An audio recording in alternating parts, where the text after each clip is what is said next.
Kevin Stevens is, oh, wait a minute. First, we got a roll call. Amanda, please. Mr. Gaines. Here. Ms. Ritz. Here. Mr. Brown. Here. Ms. Benson. Dr. Walker. Here. Mr. Williams. Here. Chairman Campbell. Here. Mr. Perkins. Here. Ms. Cromartie. Here. Mr. Kirschner. Here. And Mr. Stevens. Here. Thank you. Thank you. Just wanted to let everybody know real quick, Mr. Rivera has resigned. He is on 2 boards, and he's the chairman of the other board, which is the TDC, so he had to let one of them go. So he let us go because he had the chairman there. But we do have someone applying for to be appointed back for District 1, and y'all might remember him, Mr. Chuck Kimball. So you may see him here soon. Thank you very much. And now, Mr. Kevin Stevens has offered to give us the prayer and pledge. Please stand. Heavenly Father, we want to thank you for this day. We want to thank you for the blessings you have bestowed upon us. We want to thank you for the opportunity to serve as we make in Christ's name we pray. Amen. I pledge allegiance To the flag of the United States of America, to the republic for which it stands, one nation, God, indivisible, with liberty and justice. Thank you, Mr. Stevens. We move now to the adoption of agenda. Do we have any additions or corrections? If not, can I get a motion? It is moved by Mr. Gaines and second by Ms. Ritz. Please vote.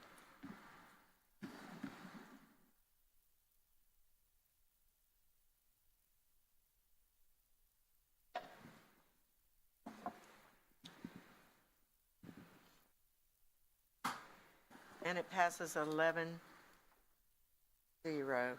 We move now to open forum. I have no slips and I see no one in the audience. So we move to presentations. And we have Bruce who's going to introduce the FY 2025 budget to us. Yeah, actually, Dustin Smith's going to make the presentation. Okay. Thank you, Justin. All right, good afternoon. What you have before you is a proposed budget for next fiscal year for 2025. I've got a cover memo on there that goes through a little overview of the budget, but just want to point out a couple of key things. Number one, we're still dealing with inflation. That's listed on the first page of the message there. As of the April CPI report, we were still in the southeast region 3.3% above April of last year. It was a 3.8% increase in March, so it's inflation has still been hanging around 3 to 3.5%, 4% when you look at the last 12-month period. So we are still seeing increases, not as rapidly as we did this time last year or the year before last, 2 years ago, really. April 2022 is whenever we had the height of the highest level of inflation, but we are still seeing increases in prices across the board. As far as the different budgets for water and wastewater, operating budgets increased by 8.3%. Overall, most of that's related to personnel costs, repairs and maintenance, supplies, and insurance premiums. Most of these costs are unavoidable increases. They're just things, new contracts, and just prices that we have to deal with to keep the system running. We are proposing for 2025 2 new positions in the water and wastewater system. Shared Services Department is requesting a GIS Analyst 2 position. That is a result partly of our management audit that we had last year, and we're trying to ramp up the GIS department. So they've made some changes, moved GIS under shared services, and would like an additional position to support that department. The other position that is being requested is in the water production department.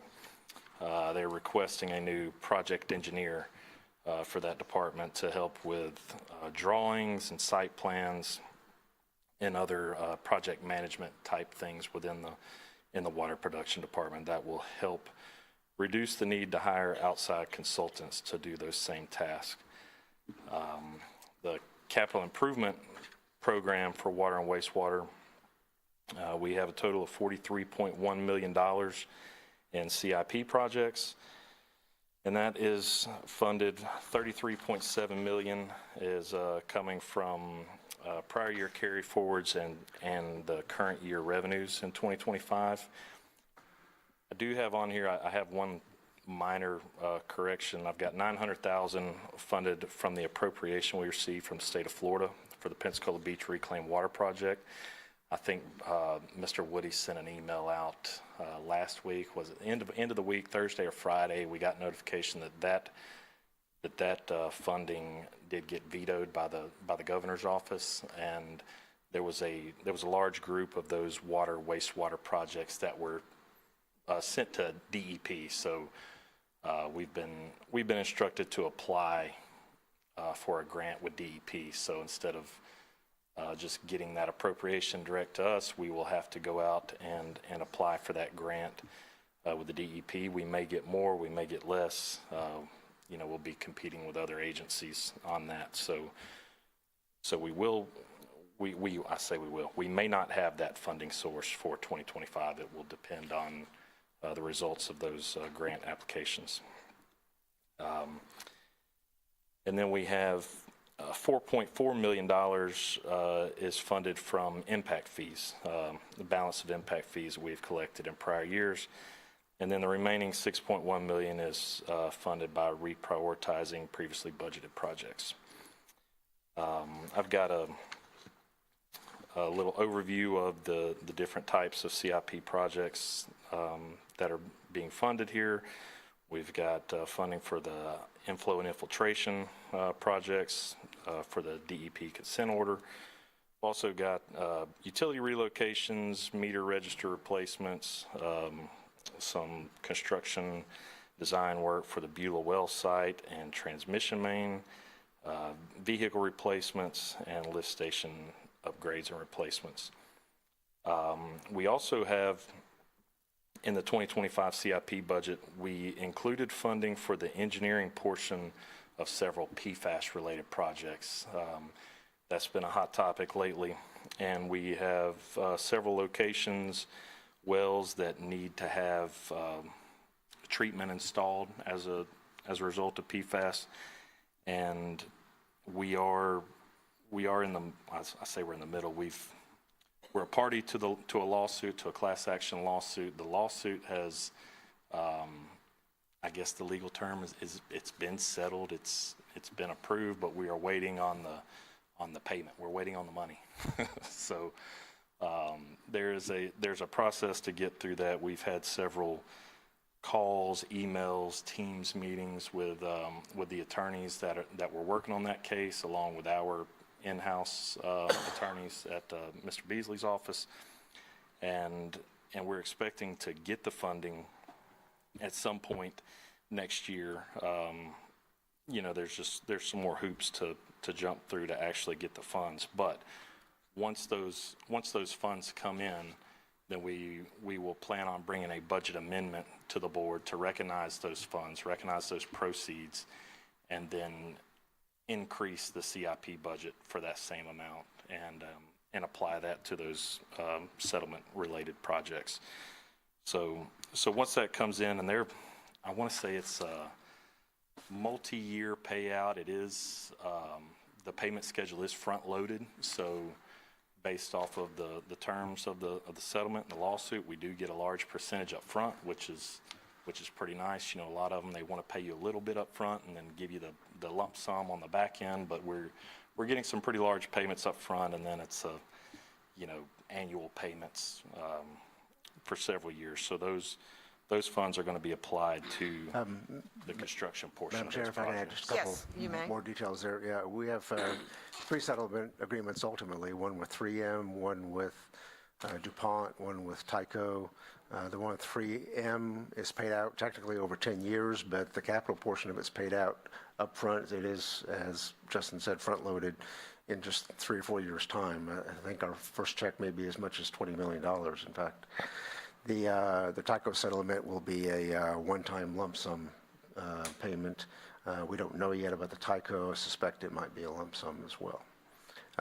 The remaining years on the 3M will be related to operations and maintenance, and of course that money will run out long before our expenses for continuing to replace filter media on into the future.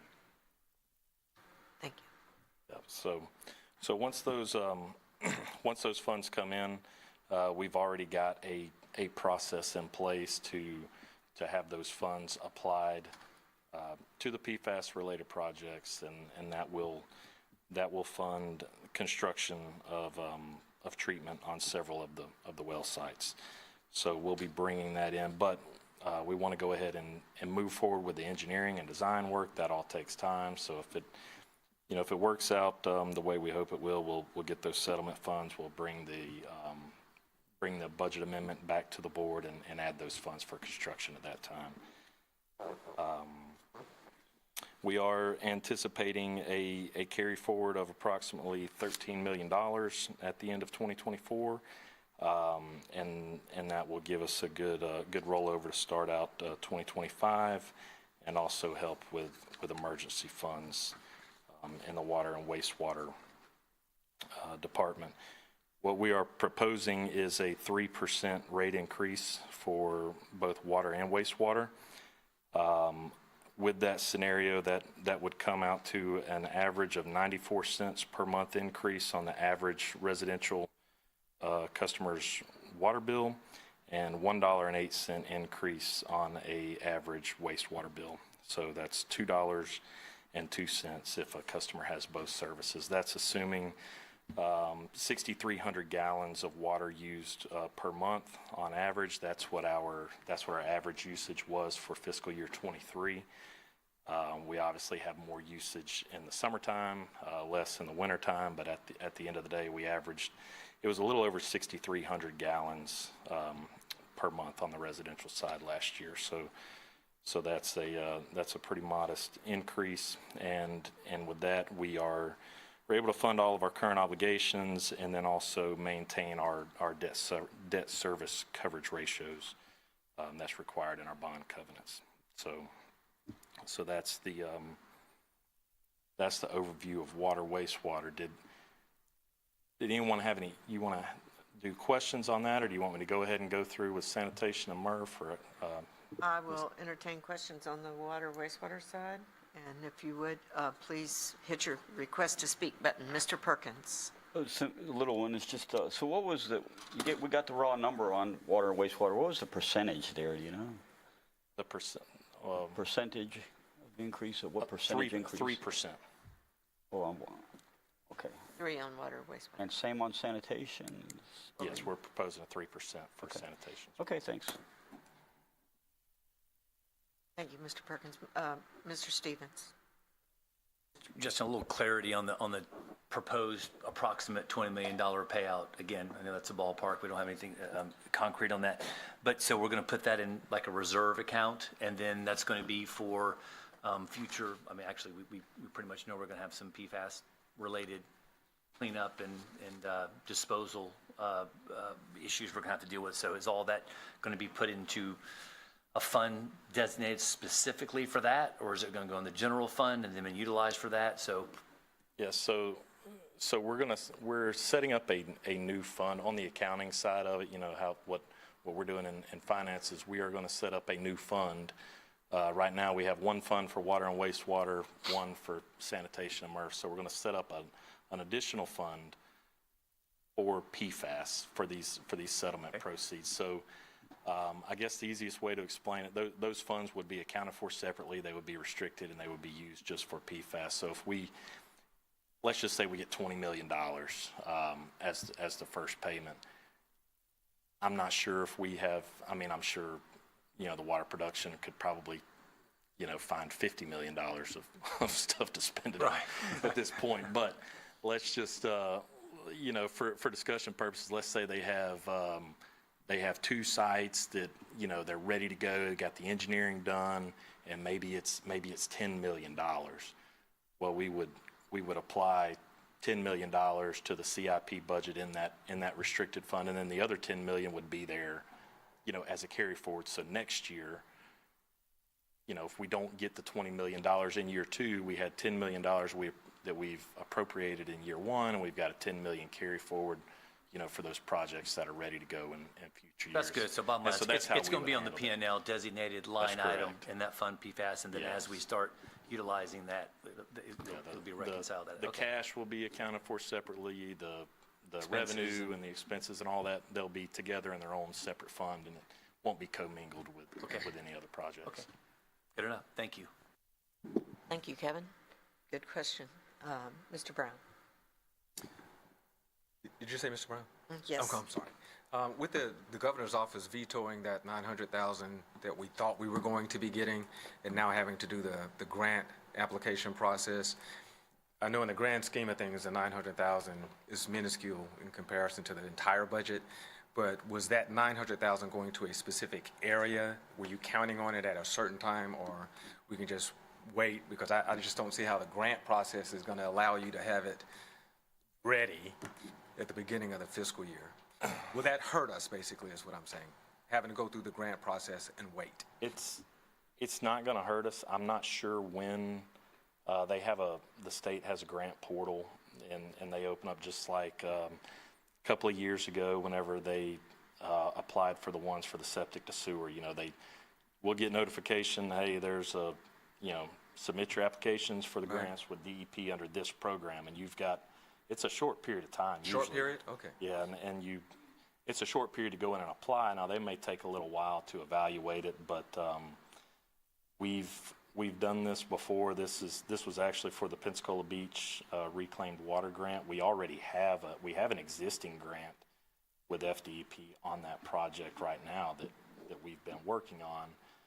It's not enough to fund the entire project, and this 900,000 is going to help fund additional monies towards that project, but I don't see it dragging out. I think we'll know relatively soon. I say that relatively soon, but Not expecting any delays. I wouldn't see that being a big problem. Thank you. Great question, Mr. Brown. Mr. Williams?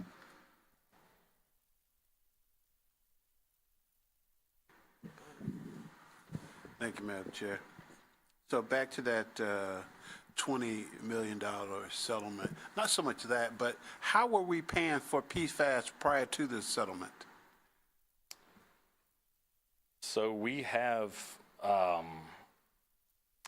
and I don't know if it's just PFAS. I'm just the bean counter, but we have the carbon treatment on a lot of our wells, and we've been paying for that with our operating budget. But what PFAS has done, and you've seen it in the last several board meetings. I don't know how many times it's come up. We haven't had it in a couple of months, but we went on a tear there where about every meeting there was an agenda item came to the board on the disposal cost of the carbon and how it was increased because we had to take it to a landfill out in the middle of the desert somewhere to dispose of it. That was all related to PFAS. So prior to the PFAS testing, they could dispose of the carbon at a lower rate, but then now that it's got these contaminants in it, these regulations, it's costing us, hundreds of thousands of dollars more. I'm not sure exactly. I don't have the numbers on hand. I don't know if Bruce or Tom has some, but there's a significant increase in our carbon costs and our disposal costs over the last 3 or 4 years. It's been astronomical. Thank you. Mr. Woody? Madam Chair, I might be able to add a little bit more to that unless you have a question you want to ask first. Yeah, before you do, ultimately, my question is if the money came from the operating budget, why would it now go back to the operating budget? Why couldn't it be used to reduce the increase in our budget for the upcoming year? Let me answer that in a couple different ways. First off, I've heard a couple of you repeat something I said earlier about our first payment being around 20 million. 20 million is not the overall we're getting from 3M. We may be getting probably closer to double that number, but it's front-loaded. The first check we get from them is going to be around $20 million, we're told. Subsequent ones, much lower in size, but the first couple checks in particular, we're probably, first 2 checks out of the 10 years will probably account for 70% of the overall amount we'll be receiving, and we anticipate the first check to be about 20 million. Having said that, GAC treatment is something that this and prior boards have invested in many years back. We originally started installing granular activated carbon filtrations for actually other chemicals, volatile organic compounds, VOCs, created by either leaking gas tanks or places in town where there's dry cleaners that have spilled product outside. Because GAC works very well for that product. By luck and coincidence, it also does a wonderful job at removing PFAS chemicals as well. Now, over time, as we realized that PFAS was going to be an issue and it was showing up in our testing protocols, UCMRs coming from FDEP, we started investing more in those. And fortunately, then even before this regulation even came out, we already had GAC on, I think, about 12 of our wells. By the end of 2024, we'll probably have it on about 16 of our wells because we've been making that investment and we're well ahead of our peers. Because we were doing that for lots of other reasons, it was a capital improvement cost we did out of rate funds and an operational cost to replace the filter media out of rate funds. But now that this whole issue with PFAS has come along, and what's going to drive the frequency with which we change that media is really going to be driven by the breakthrough of PFAS chemicals rather than VOCs related chemicals. Will we changing that media more frequently, therefore spending more money on that subject? Go back 5-6 years, we were spending $300,000 a year maybe on GAC media. More recently, I think last year we spent $750,000, maybe even approaching $1 million on that. By the time we get GAC on all those wells that need it, 5 years from now, we could be spending $5-6 million a year replacing GAC media. Now, while part of our settlement funds received from 3M, DuPont, Tyco, and those others go toward mostly capital, but some for operations and maintenance. Eventually that money is going to run out. We'll have it spent in 5 years' time, 6 years' time at the most. But that GAC media replacement will go on. And that will wind up having to be replaced or paid for by increase in fees. Same thing that everybody else across the United States that has a PFAS problem will have to continue to address. But that's something we can implement and grow up to over quite a few years and do as much rate smoothing in the process as it goes. I hope that answered your question. I guess I understand. I just see within that also the potential to cover any rate increases this year. And I don't know why we cannot use some of that funding to cover the rate increases that we're proposing. Well, the only thing that's PFAS related that wasn't already in operations and maintenance that is new this year that isn't covered through the future amendment is some preliminary engineering. so that in the first few months of the year, we can begin the engineering work associated with future construction. That's not a particularly large number by any means. Construction is what's expensive, and we won't increase the budget to cover construction costs until we have settlement agreements in hand and can show that as revenue, so that we have both sides of the budget, the revenue side and expenditure side covered. And quite frankly, it's going to take the first several months of the year to do our design work anyway. There's no, even if we had the money right now, we wouldn't be encumbering any construction costs till in the later 1 or 2 quarters of the year. There won't be any delays as a result of that, I don't anticipate. Okay, I'll move on. But as I see it, you're talking about 8.3% increase for water and wastewater. 3%. The 8.3% is the increase that we're seeing in our operating expenses. That's how much our operating expenses have increased from last year, or from this year to 2025. Okay. The rate increase that we're proposing is a 3% rate increase. Across the board. Across the board, yes. Okay, thank you. Thank you. Then, one more question is, what does the average consumer pay who consumes 6,000 gallons right now before that $2.02 increase? I'm going to have to do some quick math because I didn't have it. Didn't have that with me here. I see it for sanitation, and Well, for water and wastewater, is that what you're asking? yes, sir. Yes. Water and waste, on page 8, if you're a water customer and you consume the average of 6,300 gallons of water per month, Right. your increase would be 94 cents Got per it. month. What's the bill right now? And if you, That's $31.33 a month. Right now, or Right with the now. increase? No, that's their bill right now, $31.33. Okay, thank you. And then the 3% increase is where the 94 cents comes from. It'd be going up to $32.27. You said 31.20, 23?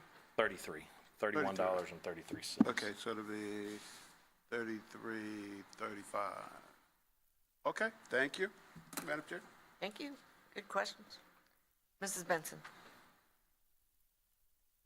Thank you, Madam Chair. I want to follow up on Mr. Williams. And if I might ask, Yes, please. what is the current increase in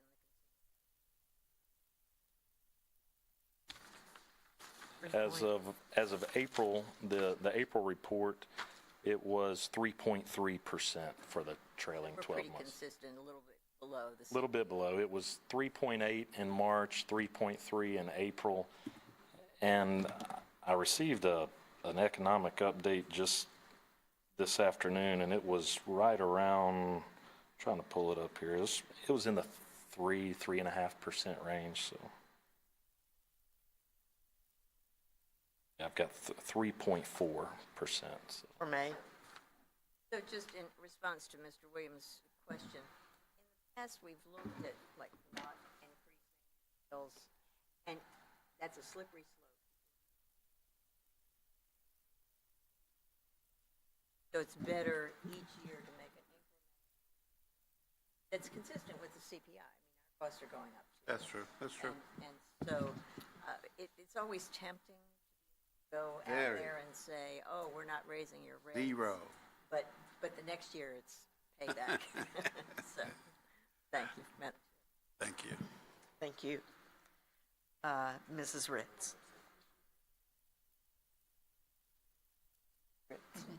Thank you, Madam Chairman. As I was listening, it was very insightful, and some things came to mind. I don't know if we have an answer, but did the lobbyists know that the governor would be vetoing this? And my second comment is how, I'll use the word forceful, was our lobbyist in explaining the situation that PFAS is making on this authority? Does the governor fully realize the impact that the government's regulations are having on utilities across the United States? And if so, what was done to help promote awareness of the importance of funding? Thank you, Ms. Ritz. I think I'm going to let Bruce take that question. Yeah, I'm in closer communication with our lobbyist than Justin is day to day, so it wouldn't be fair to put that question on him. We do regularly communicate with the lobbyist, and they've worked very hard on these two projects that we had moving along. Probably spent the most time working on and protecting the $3 million grant request we had made for the transfer facility, especially since its original submittal was in a wrong category. Not at our fault, but in order to protect it and make sure that it survived the veto process. So I'm very pleased with that work. To get directly to your question about that 900,000, there's always talk about that because they did something similar last year. So there was always the worry that that was going to happen. You don't know for sure until it comes to the weekend, literally just before he finishes the rest of his veto. So we got wind of it on the Thursday before. I'm sorry, it looks like I'm cutting in and out a little bit. We got wind of it on the Thursday before that weekend that he was considering that, and then on Monday we heard before it was released to the news that was the process he was going to follow. He didn't just veto ours, he vetoed the majority of anything that was stormwater, wastewater, or drinking water related. I shouldn't put myself in the mind of a politician, but I'm guessing probably the goal or the positives from the governor's perspective is it allows him to probably focus more time on talking about the overall large dollar amount, hundreds of millions that came out of the budget that went for broad brush purposes such as drinking water and wastewater, and talk about it from a high level without having to suffer the direct issues of who got approved and who didn't get approved, instead putting that off to the FDEP, who's going to go through a more bureaucratic and objective review of applications to distribute those funds. On the positive side for us, it does give us an opportunity to apply for more money than the 900,000. We'd actually applied for a little over double that amount. The submittal process for appropriation to the House don't let you apply for much more than $1 million to get on the initial list, and then it's increased from there. So there's always a possibility we could get more funds, but we have to go through a competitive process, so nothing's guaranteed when you're in those kind of situations. Thank you, Bruce. Ms. Benson. Yeah, just in response to Ms. Ritz's question, you know, that money for the reclaimed water is nice to have. It's not mission critical. It's not something that, you know, striving to get, and ultimately we will. I mean, that transfer station money is much more critical. The fact that went through, and that's what we tell our lobbyists, which is our priority. You know, never escape the veto. If we get that transfer, since we got the transfer money, that is a real win. This other may come, but I think they did a great job. Exactly. Thank you. Do I have any further questions on the water, wastewater, or we move on to sanitation? All right, Justin. All right, well, with the sanitation and MRF, overall there was a 4.64% increase in the operating expenses for the 2025 budget. And again, those are mainly salaries and benefits and repair and maintenance costs. On the sanitation side for CIP for 2025, We're looking at $5.1 million for the replacement of residential collection vehicles. We're trying to replace those each year over the last couple of years, trying to do that methodically. There are still a lot of vehicles that need replacing, but the $5.1 million should get us 10 to 12. Really not sure exactly how much that's going to get us, but hopefully it gets us those 12 residential side loaders. Those purchases will be financed on a 7-year lease purchase agreement. We have an existing master lease agreement that we've used for several years to finance those trucks. So that's the source for the $5 million there. We're also including $500,000 for residential containers, $300,000 for commercial containers, $700,000 in composting equipment, and $500,000 towards the sanitation transfer station project. As was just mentioned, we did receive the $3 million appropriation from the state of Florida to purchase some of the equipment needed for the transfer station. That's going to be a tremendous help with that project. We already have funds budgeted in that project, so that $3 million is really going to help pay for the cost of that. The fee for the average residential customer for 2 90-gallon containers is currently $29.82 a month. We're proposing a 3% rate increase, and just want to also mention, as we do every year, that rate increase only applies to the collection portion of the bill. Our bill is split. We have a collection portion and a disposal fee at the Escambia County landfill. So Escambia County has not increased their disposal fee in several years, so we've kept our disposal fee the same to go along with that. So that 3% rate increase would increase our residential customers' bill by 74 cents per month. We still have the transfer station fee in place of $1 a month, and that's estimated to generate $1.1 million. That again is paying for the cost of the transfer station facility. And then we have the MRF budget. So as you're aware, we received notice that our largest customer, Okaloosa County, would no longer be sending materials to our MRF because of the waste management MRF that has been open in Fort Walton Beach. So I know there was some discussion at the last month's meeting, very little discussion on the budget because we had just received that notice. So this budget has a revised revenue and expense budget for the MRF to reflect a reduced operating capacity. We do have some other things in place to replace some of that tonnage. I don't know that we will get all of that capacity replaced, but nevertheless, we should be able to operate a little leaner at the MRF. We'll be able to cut down. Our largest cost is labor and repairs and maintenance. So we'll be able to cut down the labor that we use for temp services from 4 days a week to 3 days a week, and then also cut out some overtime for our own labor for ECUA employees. On page, really starts on page 9, going on to page 10 is where it talks about these reductions.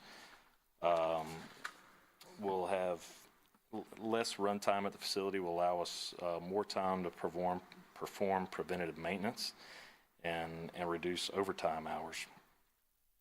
As far as the changes from the original proposed budget on the operating side, we have reduced the total operating expenses by $318,000. The breakdown of that, we've reduced payroll cost, overtime cost by about $77,000, temporary services by $150,000 reduction, electricity costs, we've reduced that by $13,000. The glass that we receive, we have to pay to have someone come and pick that material up. It currently has a negative market value, has for several years. So that tipping fee that we pay to have the glass removed is being reduced by $15,000. And then we've reduced other operating supplies, small tools and equipment, gas, by $25,000. In addition to that, we have reduced the CIP budget in the MRF by $500,000. It is an aging facility. We've been in operation for, I believe, 7 years now. I think we're in our 7th year. We'll be going into our 8th year of operation. A lot of that equipment does need to be replaced, rehabbed, major overhaul on some of the things. So, you know, this reduction is a temporary reduction. We're still going to have a need to make these repairs, but if we don't have the revenue to support it currently, then we'll have to push that down the road, maybe a year or so down the road. And then the rest of the MRF budget, I have a revised revenue budget to reflect the decrease in tipping fees and commodity sales. Those are two somewhat unknowns. The tipping fees, we have a better feel of the tipping fees based on our current customers. That's a flat rate. It's still $60 a ton for everything that's being brought into the facility. What we don't know is what we're going to be able to sell things for in the market. But I keep a spreadsheet. I have data going back to the beginning of the facility. We have to file quarterly reports with one of our bondholders. So, you know, history tends to repeat itself, and I've got averages for a year, a quarter, 2 years, 5 years, and just looking at those averages that we see overall, that's what we use to project the revenue. So, you know, it could be higher, it could be lower. And then also we have, we're hoping to start bringing back the City of Pensacola's materials. I think they've selected a new provider, Adams Sanitation, to do their curbside recycling. So they've been in contact with us. We're in the process of developing a contract with them to bring materials to our MRF, so that'll bring in some additional tonnage. They were bringing an average of about 175 tons per month before they stopped their program.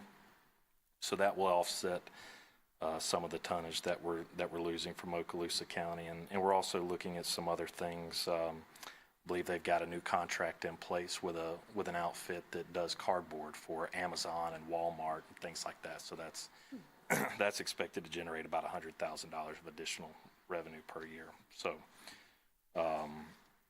when it's all said and done, we should, on the MRF side, we should have a carryover from this year, some excess revenue. We were pretty conservative with our revenue budget this year for the MRF, you know, not knowing you know, how many customers we would lose, whether internal customers switching from recycling to garbage or the external customers. But right now we're ahead of schedule on the revenue, and we expect to have, you know, almost $600,000 available to carry over to next year at the end of this year. So that's going to get us jump started for next year, and then we should be able to balance the budget with having that carry forward. Thank you. Mr. Stevens. So Justin, did I hear you correct? So we're in the black. I mean, so the MRF is making money? I know those thunderstorms pop up pretty regular here in Florida, and I don't want to get struck by lightning or anything, but at the moment, we are bringing in more revenue than we budgeted.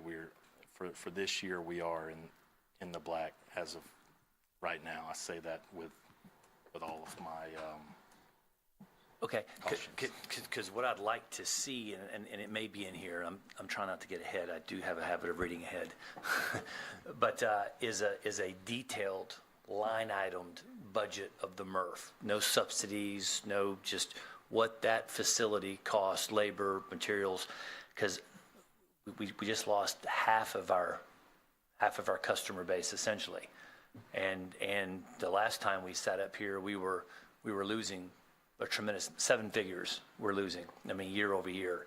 At least that was the last budget. So I'm just a little, I'm pleasantly surprised that we went from losing $1 million+ to, if we closed it down, we would save X amount of $1 million over a 5-year period to $600,000 surplus. So I'm a numbers guy, so I can see it line by line, expenses and revenue, and make sure that there's no subsidies, i.e. coming from other departments or whatever the case may be, so I can actually look at it. That would help me, just myself, make an intelligent, informed decision on. We do have that on page, it's not as detailed line by line as that, but on the sources and uses statement, page 106, there is a line item, interfund transfer, that is $1,650,000 that comes from sanitation to the MRF, and that is to cover. Okay, I'm sorry, you said sanitation. Yeah, from our, I say sanitation, from our ECUA recycling customers. Okay. You know, we don't break it down on our bill. Our sanitation customers, you have one rate, you get 2 cans, whether it's a garbage and a recycling, or 2 garbage, you get paid, you get charged the same amount. I know it's the same, Right, so, but we don't separate the recycling from the sanitation? That, on the revenue side, when we do the bill, Okay.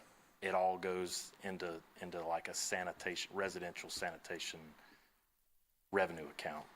So for our customers that are recycling, that we're picking up their recycling, that $1,650,000 represents their tipping fee that they would, like how we charge our outside customers to bring their materials to us. When you look at that facility in a vacuum, and you got that tent facility out there, and all the materials come in, the revenue that we generate from our curbside recycling program, that has to pay for picking up the materials, the trucking, the labor, and all that stuff. Sure.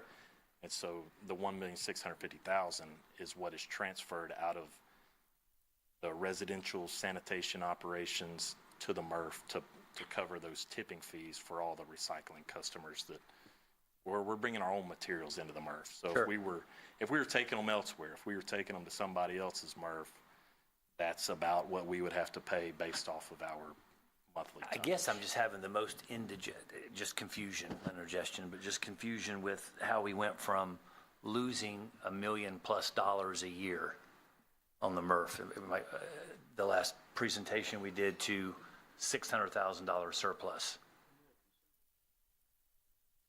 Bruce? Yeah, if I could. Yes, please. Okay, yeah, if I could kind of interject. Let me describe it a little bit different way. Within all of our enterprises, we have many different programs.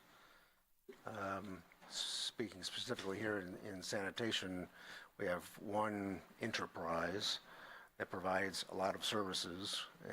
We charge our customers a single fee and provide the services of solid waste collection, yard waste collection, recycling, bulk waste collection, and some of our compost operations as well.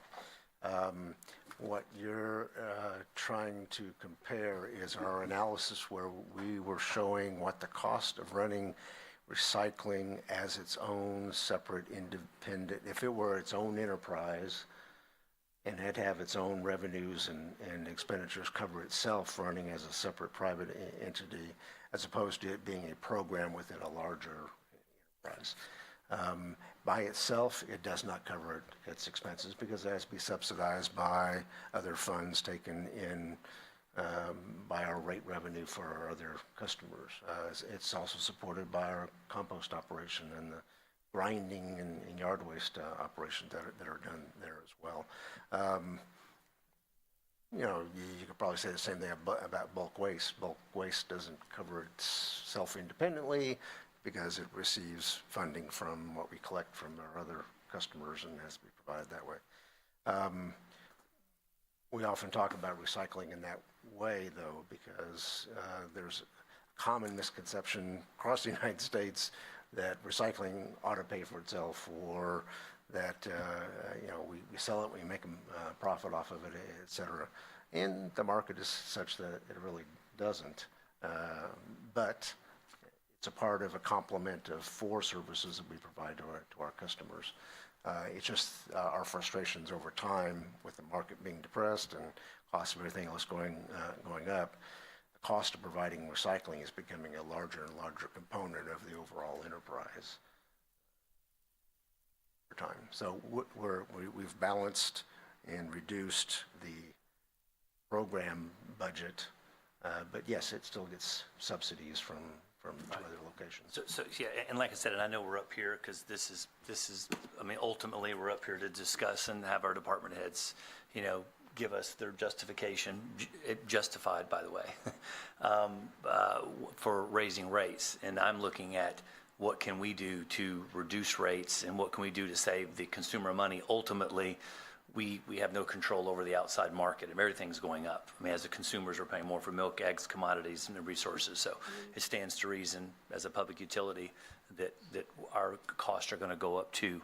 That being said, there are things we can do to to reduce expenditures in our own house, proverbial house. And so I'm not here to disparage recycling in any shape, form, or fashion, but it sounds like we're still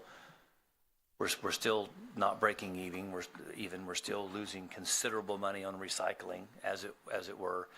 We just lost half of our customer base, i.e. this Okaloosa Walton County. We have a Baldwin County recycling plant that's coming on board, not if, when it is coming on board, which would arguably take some additional customers that are using us now that would most likely use, like Okaloosa does, they're going to use theirs. Okaloosa County. Right? So, I mean, I'm just trying to look at the light at the end of the tunnel and not being an oncoming train. I'm trying to look at it. It's something here. I just don't want to throw good money after bad. I don't want to throw down something down a just rabbit hole. So, again, I would like to this budget and the financials you put together for the MRF. That I'm assuming in this report they include all the subsidies from outside departments and not just MRF standalone. Yeah, that's correct. And, okay. Like I said, that makes sense on the 600,000 surplus.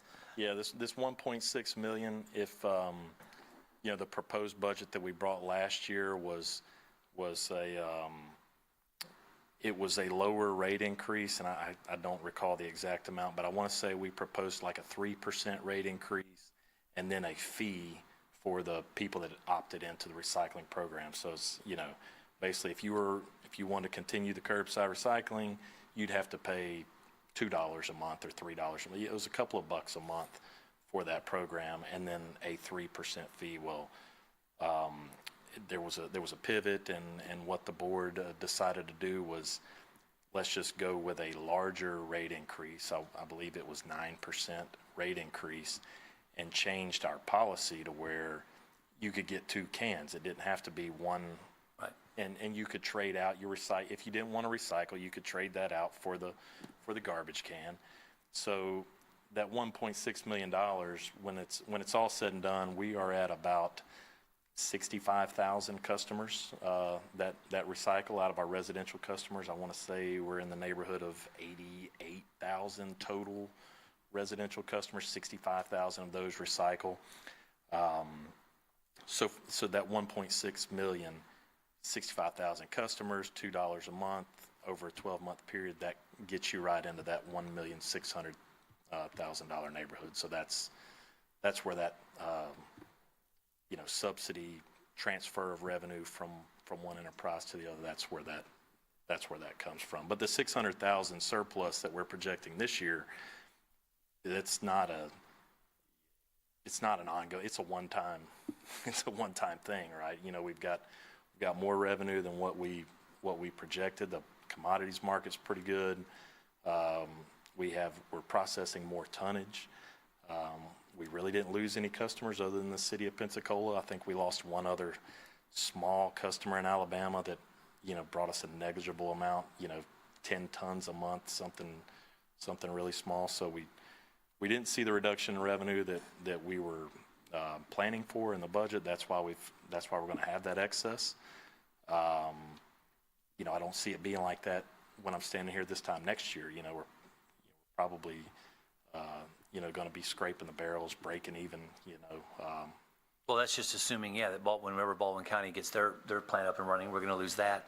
But the maintenance, I know we're deferred maintenance, which is kind of kicking the proverbial can down the road, but I think it was, and again, I don't have it in front of me, the report that you all provided, myself and the other board members, was like $900,000. It was a pretty significant, right at $1 million plus repairs that were badly needed to the MRF that we're going to push that down the road and cross our fingers and hope that doesn't break next year.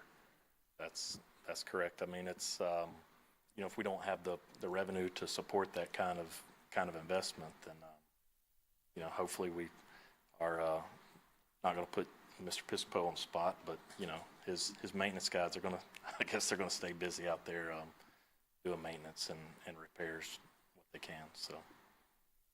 Okay, thank you. Thank you. Mr. Williams. Thank you, Madam Chair. Question, what percentage of our budget would you say is spent in the last month of the fiscal year? What I'm getting at is how much money is spent because it has to be spent as opposed to normal business being done in the course of the last year to balance the books going forward? We are unlike some of your other municipalities, city, county governments, in the fact that, and I don't want to pick on any, and I'm not suggesting that any of our other local governments have this mindset, but I don't know if it's a culture thing or what, but we don't have to spend the money at the end of the year because it goes away. Being an enterprise fund, we operate like a business. We have regular monthly revenues. We bill our customers every month. They pay every month. We have our normal expenditures. So we're pretty steady. Now, there may be some things purchased at the end of the year. If someone has, if a department had a need for something and they had some excess budget, and then maybe it's something they didn't have budget for, but they really need, they might purchase it. But our end of the year spending really isn't any higher than what it is right now or at the beginning of the year. I mean, if anything, we actually have a lot of spending at the beginning of the year. A lot of our contracts, annual contracts, maintenance agreements, things like that you have to pay for a year in advance, or maybe you have to pay twice a year. We make those large payments in October and January. There's not a mad dash at the end of the year to spend the money. Okay, thank you. Now we're talking about business. I know we've said before on the board, growth should pay for growth. Can you help me see in the budget how, as the county is growing, as we're growing with new customers, how that has paid for itself? Well, I mean, obviously we have more revenue as we get new customers, but it also creates a lot of additional expenditures. Not so much on the sanitation side. Yes, a new customer has to get a new can, so that's where you're seeing the amounts in the CIP for the cans, residential containers, and some of them have to be changed out. But we do budget for growth. We had a 1% growth factor in here, and I know that may sound low. But if you look at the change in our customers, because we have people moving in, moving out, new homes built. We've had a couple of years where we've seen a 2%, 3% increase in our customer base, but over the last 5 to 6 years, it's been averaging a little over 1%, 1.5% of additional customers year over year. So over the last 5 or 6 years, just 1%? Yeah, it's about In Escambia County? 1 to 1.5. Well, you got to remember, we have other, there's other utilities, you know, I mean, you have people moving in the People's Water area, and the Farm Hills, and the, you know, Cottage Hill, Molino Water, those type of areas, they're seeing a lot of, they may be seeing some more growth than what we're seeing, but just on our pure, you know, number of customers, that's where we're at. Lastly, last year, we talked about the car leasing that we do annually, and I haven't heard any discussion this year on that part of the budget. I want to know how much we're spending to lease our white fleet this year. So for our white fleet, those are like our like the F-150s, F-250s. We purchase, so we pay cash for those. We don't lease those vehicles. We replace them every year. You know, we'll spend a couple of $1 million. I think for this fiscal year, for 2024, we've around $2.5 million in vehicle replacements of the fleet vehicles, but we pay cash for those. We don't finance those purchases. The ones that we finance are in the sanitation enterprise, the collection vehicles. Okay. The side loaders, rear loaders, those big trucks that cost, you know, 400,000 or so a piece. Those are the ones that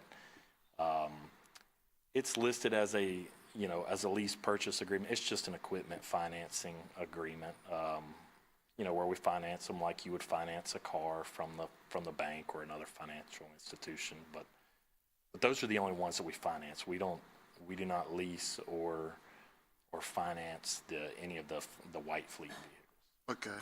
Okay. So what I'm really asking you is fiscal year 2025, how much money are we spending to pay for F-150s or whatever kind of trucks we're buying in this year's budget?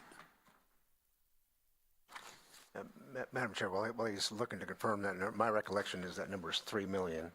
I want to say it's around $3 million. Okay, that's a good round number. Now, $3 million. Page 109. It's page 76 is the data sheet, vehicle R&R program. That's 76. Page 76 of your agenda. We've got a $3 million budget for the replacement of fleet vehicles. Okay. So what I'm doing is I'm looking for a way to save the consumer some money. Okay? And I don't know why we need to spend this amount of money annually for new trucks. And is there a way to reduce that expense? Of course there's a way. That's not the question. The question is,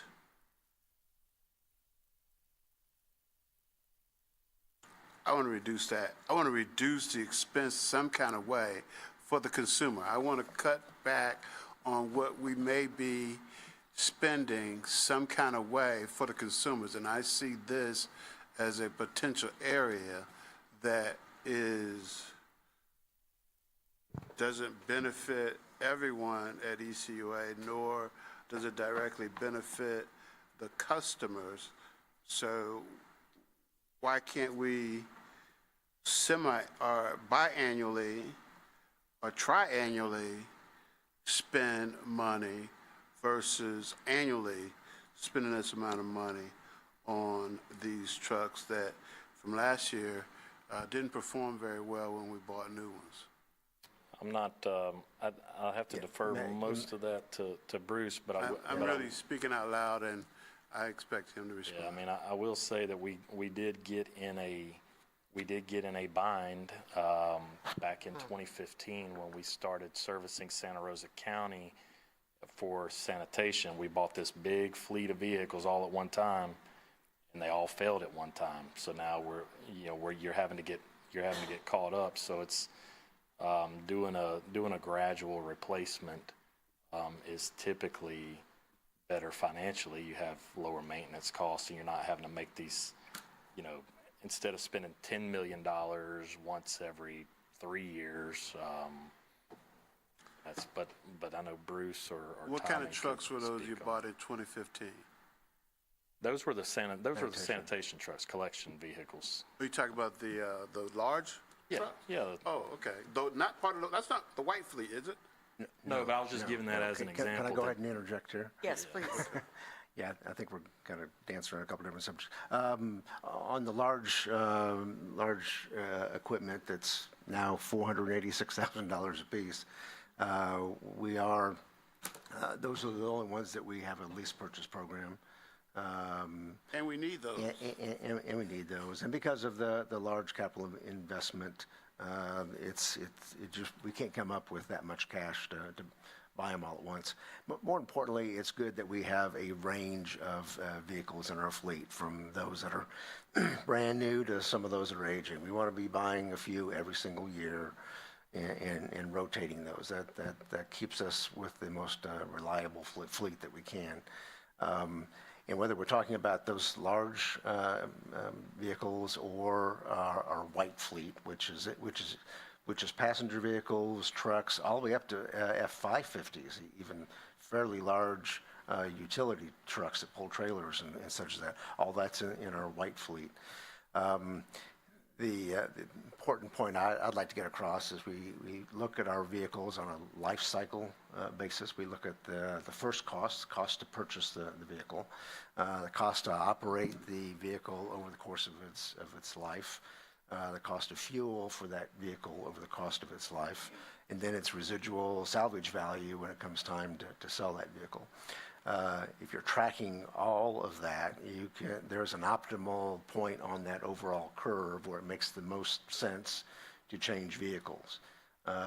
When it starts reaching a point where the maintenance costs more and the salvage value is decreasing rapidly, there's an optimal point where financially it's better for us to turn that vehicle, particularly since we're in the enviable position of being a public entity like a city or a county, and we're able to take advantage of better first cost opportunities than the general public has. We will buy a vehicle for 15 and 20% less than you or I could off the lot, which is an advantage as well, because we're a government entity.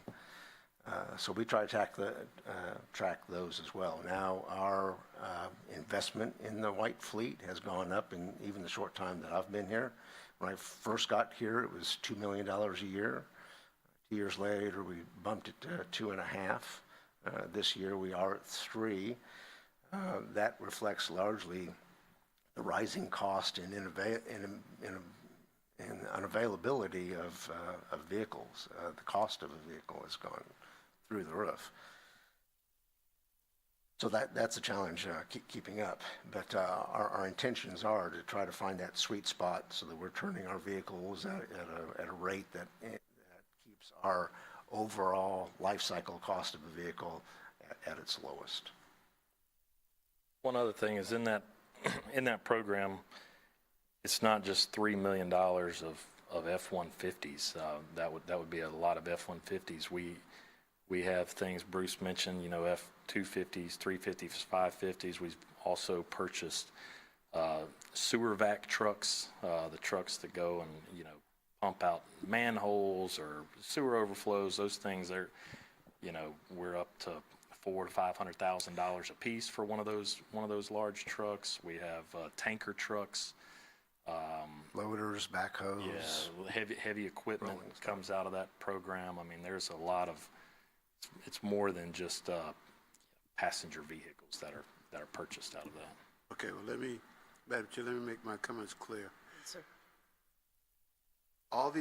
Everything we need to do the operation I totally support, not questioning those purchases.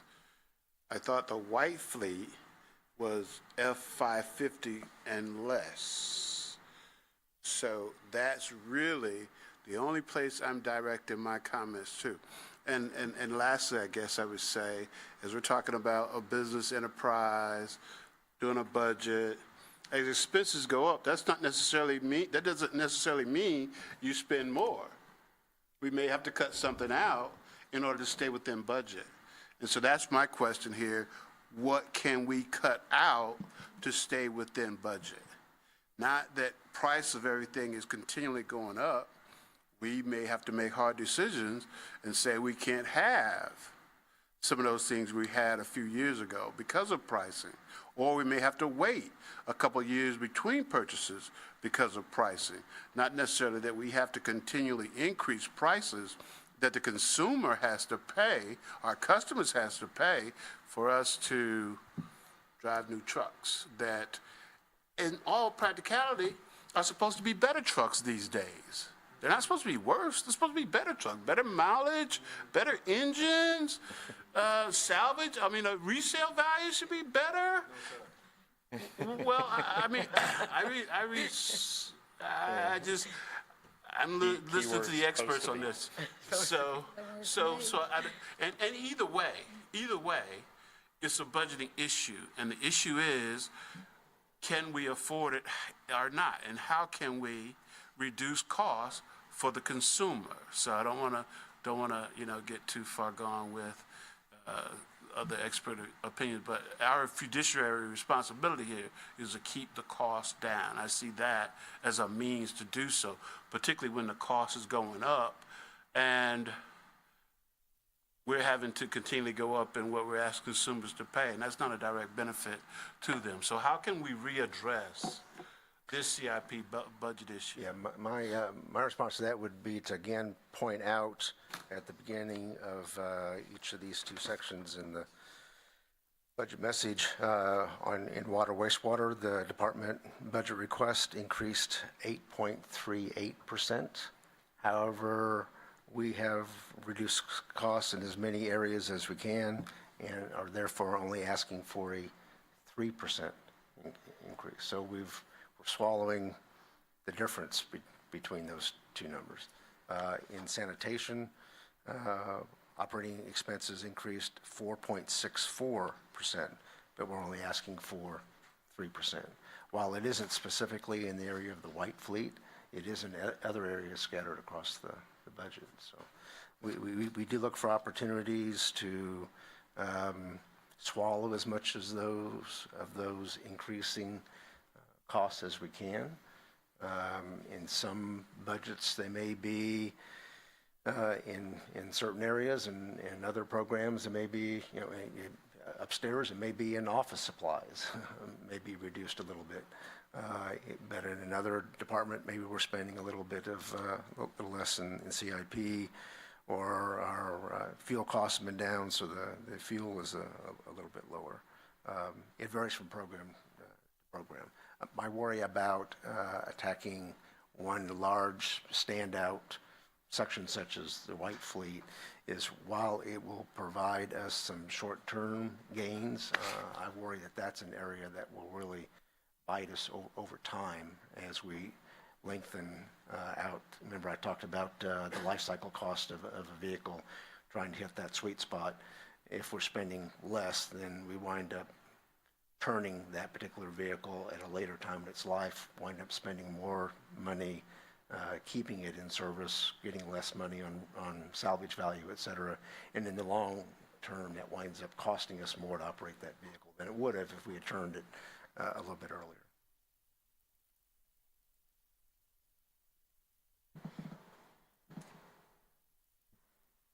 I don't want to belabor the point. An example of where we have hurt ourselves is in our existing sanitation fleet. Those vehicles are 12 years old. We really ideally should have turned them around 8, and we're paying through the nose to keep them maintained. We're using extraordinary measures and extraordinary amounts of overtime and maintenance expense to get them, keep them in service. We really should have turned them several years ago. Are they part of the White Fleet? No, they're not part of the White Fleet. Okay. Yeah. Only thing I'm speaking in reference to is the White Fleet. And everything else that is budgeted for expenses, we see it.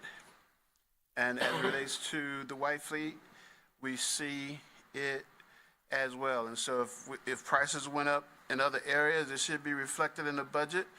I'm looking at the budget as it relates to prices continually to increase for the White Fleet. I would like, I don't know, can we pull this, or is this, I'm not pleased with this at all. So, I mean, what can we do about this? Or can this be voted on as a separate CIP item?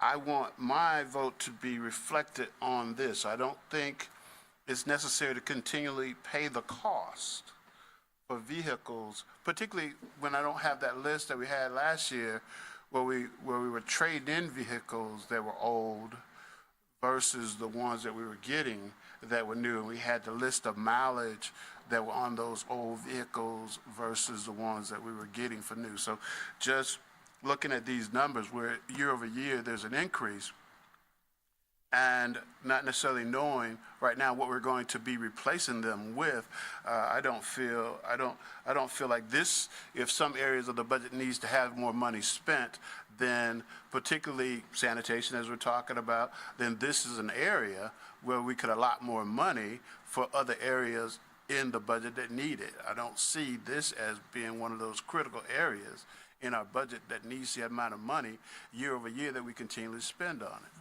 So I'm going to rest that issue, but I want somehow for my voice and vote to be listed on this CIP versus all of the other ones in the budget as it goes forward. And thank you, Madam Chair. Thank you, sir. Point of order, Madam Chair. Yes, ma'am. So are we going to vote on this budget today? Is that the intent? Mr. Williams. Yes, sir.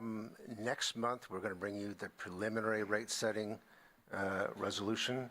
The month that follows will be the final rate setting resolution, and that would be the process. I would propose that between now and our next meeting that I provide Mr. Williams and all the board members a copy of that listing of proposed purchases and trades in the White Fleet in that particular, since that appears to be the predominant concern that Mr. Williams has. So once there is a motion to accept this budget, then he may do an amendment to that Yes. motion and voices. So that's how that. I would like, just as a point of clarification, what Mr. Williams is discussing with the White Fleet, that is a separate enterprise than the sanitation and MRF. That's paid out of the water and wastewater Right. fund, and sanitation and MRF is a separate fund with the separate rate increase, so that, and each fund has to support itself. So Yes, sir. Just wanted to. Okay, thank you, because I was under the impression it was under, and I was trying to bring it up under shared services, so it just so happens sanitation is part of shared services, right? Well, the sanitation department falls under the deputy executive director of shared services, but that enterprise, the shared services, Mr. Fitzpatrick, he's over GIS, public information, and IT, customer service. Those things are funded in water, wastewater, and then you've got sanitation and MRF. So he's got, under his supervision, I guess, is from both enterprises. But yes, this is funded out of the water and wastewater enterprise, water and wastewater rates. Thank you. Mr. Perkins. Well, filing just ended for ECUA this past month, and not a whole lot of people filed to run for ECUA.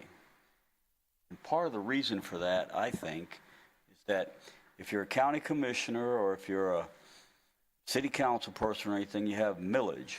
And when the property rates increase 4, 5, 6, 7% every year, your budget increases with that. Never have to vote on a rate increase. And you get that automatically. Here, every single year, you know, we are faced with the harsh reality of the cost of living. This year, it's 3.8%. You know, and I came here this year thinking, well, we had a pretty steep increase last year. I'm voting on no increase this year, and I'm going to hold the line.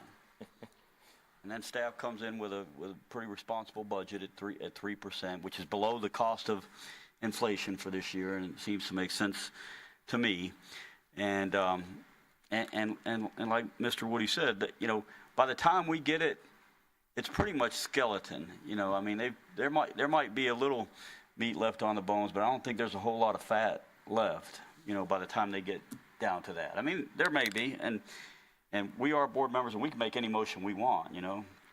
I was pretty verklempt about the Carpenter's Creek Capital Improvement Phase 3 not being on there. I'm not voting for anything. They took, you know, Capital Improvement Carpenter's Creek Phase 3 out.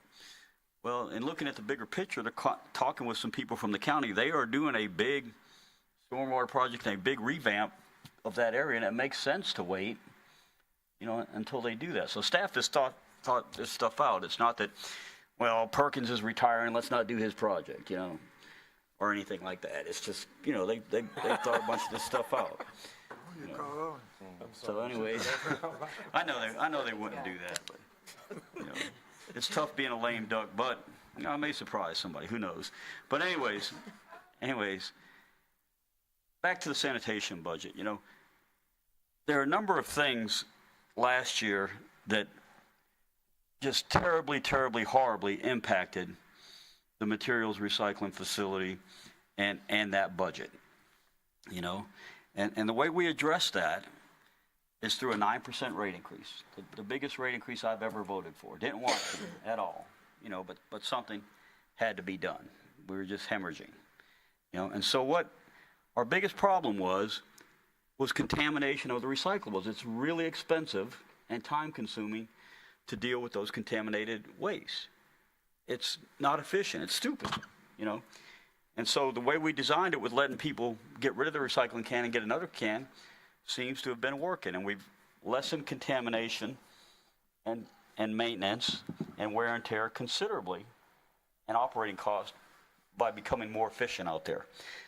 Secondly, we had a manager out there who was stealing from the company, you know, stealing from the people, and who we found out about, who we prosecuted, who went to jail, got sentenced, and has to make restitution. Well, if somebody's doing that, I don't think they're taking a lot of care and diligence in how efficient the operation is running. You know, that's not probably the foremost thing on their mind. So that problem is no longer there. The market was at the bottom of the market. The market fluctuates. Sometimes it's really good. And if we had decided we're going to sell it and wrap it up when the market was at its low, that's like, you know, selling a house when the market's real low. You want to buy low, sell high, not sell low, buy high. So, I mean, you have to take into account the market. The other thing is when we started this whole recycling enterprise, we did it, one, to be environmentally conscious. That was only one consideration. The other is that the county controls the tipping fees at the landfill, and they had repeatedly raised the tipping fees and gouged us, and we were having to pass those rates along to the customers, but they weren't feeling any of the pain from that. So they were raising the tipping fees, increasing their revenue, but us taking the blame for the rates. And so the biggest part of the interbudget savings from doing the recycling, and composting is a big part of that, is that none of that material goes to the landfill and pays the tipping fees. That was our largest economic calculation in making that decision. So, you know, we've got that to bear in mind. And then, and the composting helps a lot, and people love the composting. But not only that, but a lot of times you have to think outside your bubble and your area of responsibility when you're on a board. And Gene Valentino used to say, thinking outside the box, which he always said that all the time, which You know, sometimes thinking outside the box is really dumb. You make some bad decisions, but sometimes it's good. But you have to look outside your bubble. And the truth is that landfills are very expensive. And you talk about NIMBYs, you talk about a landfill going in next to your neighborhood. You think people are going to be up in arms and fighting? So what we do with recycling is, and I forget the exact numbers of years, but an incredible amount of extension of the life of the landfill. And so while that doesn't benefit us financially directly, it does benefit the citizens as a whole in the county in that they're not having to pay to build a new landfill a lot sooner and all the cost and permitting and everything that goes with that. So, you know, a lot of times we'll look at things in a Polaroid, but we have to look at them, you know, in a moving, you know, chronology. And that is why I think that I personally think that the maintenance and the operations at the materials recovery facilities improved a lot. I think that's why we're seeing some of the savings. So there's a number of things. I mean, I don't think we could have lost any more money out there than we did last year. You know, it was just, everything was just that bad. So I think that the future is hopeful, and with the, you know, with the less recyclables, you know, coming from the city of Pensacola, which were highly contaminated, that's probably actually saving us money. And with, you know, Walton County doing that, I mean, that's probably going to give us a little easy. You know, when you're not running your vehicle 100 miles an hour, 8 hours a day, you've got a little more flexibility in what you do with it. And you can take a little more care, and things are a little more efficient. So I think we're going to be fine. Overall, even though I came in here skeptical, I'm impressed with the budget that the staff has put together. And there's probably about an 85 or 90% chance I'll be supporting it. That's all I have. Thank you, Mr. Perkins. Ms. Benson. And that, my friends, is the most eloquent argument against term limits. We hate to think of you being a lame duck. No kidding. And I wanted to speak to the same issue, and not as eloquently as my friend Mr. Perkins, but I listened to Mr. Stevens, and I think he articulated what many of us felt at that last board meeting. I mean, we were blindsided by the fact that Okaloosa had just opened this facility, that Baldwin was opening a facility, and, you know, I left the meeting with hair on fire thinking, this is the end. And it's reassuring to see this budget, and Mr. Smith saying that we now we're in the black, and yes, there's a subsidy. And I think about that old cliche among business owners, yeah, I'm losing money on every sale, but I'm making it up by volume. By reducing the volume that we're losing at this MRF, we actually are getting a little ability to take a breather in what we're doing. And I hope we will take the opportunity when we do have this breather. And I think it is a breather. I think everybody on this board would say we have a strong commitment to recycling for many reasons. But while we're doing this, I think it's time for us to really think strategically about our MRF and our recycling. There was a time that ECUA was on the cutting edge of recycling. We devoted staff time to researching what other people were doing. We traveled to see what was happening in recycling, and yes, it's a moving target. But I think we need to commit ourselves to making our operation the very best that it can be. Yeah. Perhaps we'll even attract people back to our market if we're that good. But I don't want to just limp along with subsidies. I want us to look at profitability where there are profit centers. I want us to be nimble enough to change that, but it's going to take commitment to make that happen on the part of staff and devoting time to that. But I, for one, would like to take this opportunity as a breather to re-energize what we're doing for recycling. The budget's a good budget. I'm happy with this entire budget. It's well thought out. Have just the best staff in the world and vetting all of this. And thank you for all you do. Thank you. Ms. Fritz. Thank you, Madam Chairman. It's good to hear Mr. Perkins speaking up because he has such wisdom that he shared. And I want to personally thank him. And Ms. Benson, she is right on target. My thoughts were, and I'm sure it's just a very small, but ways to reduce costs. I'm a great believer in recycling. I think Mr. Stevens knows that. But how about looking at ways to reduce the tipping, reduce the amount of tipping at the landfill? Well, first came to mind was composting at your home without attracting, as I call it, vermin. That would, in a small way, reduce the amount that's going to be deposited in the landfill. And how about recycling cardboard? You know, how many people buy objects that come in a box and then they throw that box, if they're not recycling, in the garbage? So has that cost been looked into as to how much a family of one or more can increase the amount of cardboard going into recycling? Does any of this make sense yet? Any comments? So those were the things that I had. One was, again, composting at the house. We do that. One of our sons does that big time, but he lives in the city. And then the recycling of cardboard and boxes. Instead of throwing them in the garbage, which ends up creating landfill issues, encourage them to look at recycling. Those are my thoughts. Thank you. Mr. Brown. I really do not want to belabor the point, and I'm going to speak to each person who commented so far, but out of order. I'm like Mr. Stevens. I really would like to see a line-by-line itemization of what's being spent where.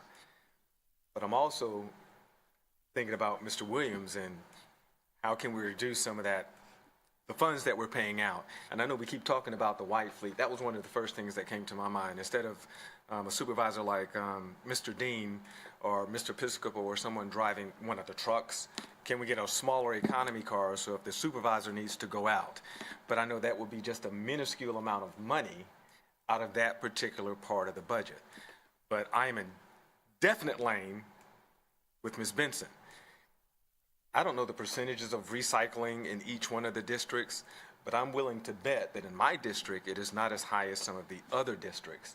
And I think that's one, because of the salary of these individuals, the age of these individuals, and them just not knowing. But when we first started talking about this recycling and putting money into it, the idea from the very beginning was it's not going to make money immediately. And if we're going to be on the cutting edge or stay on the cutting edge, and like Ms. Benson, I don't want to fall behind. This is where America is going. This is where the world is going. And if we have the opportunity to do that and be able to handle some of the losses at the same time, I'm not the budget guy, so I'm not sure how that will work. She sounds like she's got some great ideas to bring in more money. It seems like there needs to be less of a knee-jerk reaction, because I had a knee-jerk reaction. When they said we were losing all that money at the last meeting, I was trying to find Ms. Benson. I'm like, well, what? Well, I did. I asked you before I said, well, what the HE double hockey sticks happened? I thought, I didn't expect it to be that far back, and then to come in today, and I was looking at it yesterday, I'm like Mr. Stevens, so we went from losing 700,000, now we're 600,000 in the black. What happened? What did I miss? And I feel like we're jumping on you, and maybe you don't have all the answers to those questions, but I'm in the mindset of let's not throw out the baby with the bathwater just yet. I mean, I do think this recycling is important. It's environmentally important. It's our future. We talk about our kids being the future, but if we destroy everything, they're not going to have anything to build on. And that's just my personal opinion. I have 5 grandchildren, and they're all into this recycling thing. They come over, Granddaddy, don't buy these lollipops anymore because these sticks are plastic. They're not recyclable. And they're teaching the elementary kids this, but the high schoolers could care less. So where do we fit in? Because we service all of those individuals, and what are we willing to sacrifice? I guess my question is, what are we willing to sacrifice now in this budget and maybe the next 3, 4, maybe even 5 years budget to stay where we are, not lose our recycling capability, still look at increasing it, making it better, expanding it. We talked about the PR with it. I mean, I think there's a lot that we could do. I'm elated with this budget. When I saw that we were in the black, I was like, great, we're not going to lose it. I don't have to go outside and try and catch Lois before she leaves. I think we just need more heads in it, and maybe not just board members asking these questions. What does the community feel about it? Who's taking a temperature about the folks in the districts with respect to recycling? I could tell you, in my district, I don't even think it's 50%, but I feel like that's my issue to deal with, Mr. Williams' issue to deal with, to get out and tell them, look, I know you're 94 years old, you've never done recycling before, and I know you don't understand it, you want 2 cans, but then you tell me you don't need 2 cans. There's got to be something else that we can do versus looking at the budget and think about where we're going to cut as a knee-jerk reaction to be prepared for next year. Because this, I think it needs to stick around. That's my personal opinion, and I'm willing to sacrifice whatever. My wife and I are getting ready to build a new home, and we're trying to decide which district we're going to be in. One, because future, respectively, I want to run. I feel like my hands are tied as a CAC member, but then I look at the board members and I'm thinking, well, Mr. Perkins might be leaving. I think Lois is leaving. I don't know what's going on with Kevin. And I'm like, where do I need to go to be? Dave, you notice I left his name out of it, right? I left his name out of it. But again, I've got some personal medical issues going on, but it doesn't change my mindset with respect to what the reason I'm on this board. And a part of it is to better the community. And regardless of what some folks may think, recycling is one of the biggest things in we got to get rid of trash, we got to, sanitation, all of that. But if we don't make better, if we're not good stewards of what we already have, and then try to put something back, i.e. recycling, in the long run, we're going to end up losing money again down the road. It's like, replacing certain vehicles on the fleet. Like Mr. Woody said, if we don't do it now at 300 million every year versus 10 million 4 years from now, we're going to lose. But where's the sacrifice? There's got to be sacrifice somewhere, and I know it's not the CAC's responsibility, and I know the board members themselves, the elected members, vote on that, and I'm sure they pull their hair out when they go home thinking about it. But there's got to be a happy medium. That's a lie. It's not a happy medium. We just got to find somewhere to compromise. I don't think anyone is going to be happy, 100%.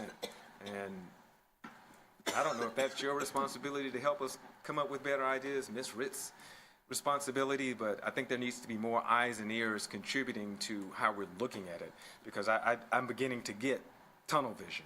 Every time I come to a meeting, I do get a sense of tunnel vision. I've got to stay in this lane with respect to this amount of money, these dollars on this budget, and what can I give up? And recycling is not one of the things that, personally, I'm willing to give up. Thank you. Thank you, Madam Chair. Thank you, sir. Mr. Stevens. Well, first and foremost, I'd like to argue with Mr. Perkins and say I think that the reason that no one ran against you or me is because we do a great job at listening to our constituents and doing a very fine job in our area. So don't shortchange yourself, sir. And I don't want to beat the dead horse and drag it behind the truck on the recycling, but if I was just looking at this from a political standpoint, recycling, I would dare say that I have the fewest. Actually, just confirm that. There are some other statistics I'm leaving out, but have the fewest amount of recyclers in District 5. And I would also say that most of the folks in my district don't recycle in District 5. And then and there's a big concern that it all goes to the dump anyway. I'm not saying it does. I'm just saying that's the calls I get, and probably a lot of you all get the same calls as well. But to Mr. Williams, comment about kind of carving something out of the budget with the white trucks, and we have to vote on this, and can that be a separate line item and so forth? That's my thought on the recycling. Now, I didn't voice it in my previous comment because we're not there yet. But again, not going to beleaguer the point on the planet and being good stewards of that and so forth. But, first and foremost, I'm a business person. I'm a balance sheet, P&L, debt schedule, cash flow statement guy. It works or it doesn't work. I've got to hire and fire employees based on performance, whether they make it or they don't. I've got to open up companies and buy into companies based on whether or not they perform, not whether or not I like them, or I've got a good, or they make me feel good, or they're great for the environment. They either make money, they don't make money. And I have to make decisions based on that. That being the case, yes, I do want to see that report. I think this is, my official request to get the report, the line itemed, as Mr. Brown also echoed on what the actual cost of recycling is without the subsidies and the standalone sort of thing. And also, I think, I don't know if we want to do an email blast or something, but I would like to get the pulse once we have those numbers of our constituents, of our ratepayers, on, hey, this is what it cost. Now, are you willing to pay that? I mean, because at the end of the day, a majority of people, I know this, not just in my district and other districts that I transverse frequently, daily, think that either recycling is either making a little bit of money or at the very least breaking even. That is the consensus of all the folks that I spoke with. So I have not gone on the bandwagon and on the Black TV show talking about the millions of dollars we're losing a year, even though that's over the course of a year, or millions of dollars we've lost from pretty much day one since we opened up recycling. But I do think the folks need to be aware of that so they can make an intelligent decision. I think everybody needs to have the facts, all the information, and then at that point make a decision. I want to keep it, I want to scale it back, whatever the case may be. I'm not as optimistic as maybe some of the other board members on the future of ECUA recycling. I'm not saying recycling. I don't know what waste management's got figured out. I don't know what Baldwin County's got figured out on making money. These are publicly traded companies, so they do have shareholders and so forth they have to answer to, so they do have to turn a profit. Government subsidies, maybe something along those lines. I have to take a look at their books. I can figure it out. But somehow or another, they've got it figured out. We don't. And I don't have a lot of hope of us getting it figured out based on, and I'm not counting the $600,000 from shared services or whatever, how it got dumped in there, this one-time thing. I'm looking at the long haul. I do think this board needs to start looking at areas, if there are areas, on how we can improve as recycling and make it efficient. But at the end of the day, we're going to have to make a decision. It may not be in my administration, maybe my predecessors, whoever that person may be, but we're going to have to make some serious decisions on what we're going to do with recycling as it relates to ECUA, because I don't even see a breaking even. I don't see a policy, a procedure, a program, anything on the horizon that's been brought to me by staff that would make this facility even a break-even facility, much less make a profit facility. Again, we need to do it. It keeps it out of the landfill. We could go 1,000 different positives for it, but at the end of the day, it's losing money. It's continuing to lose money. I anticipate it will, and I hope it doesn't, but all signs are showing it's going to continue to do that, and which means it's going to continue to be subsidized by other divisions. So it's not really a true indication of how recycling is doing. So I just think the citizens of Escambia County need to make some decisions after they've had all the facts on what they want to do with that, and hopefully they step up and say, hey, look, we want to be good stewards of our environment and the planet and so forth, and we want to pay what it actually costs. But to have the subsidies that we're doing right now from the other divisions, which is the only thing keeping this division, as far as I can see, afloat, is a little disingenuous.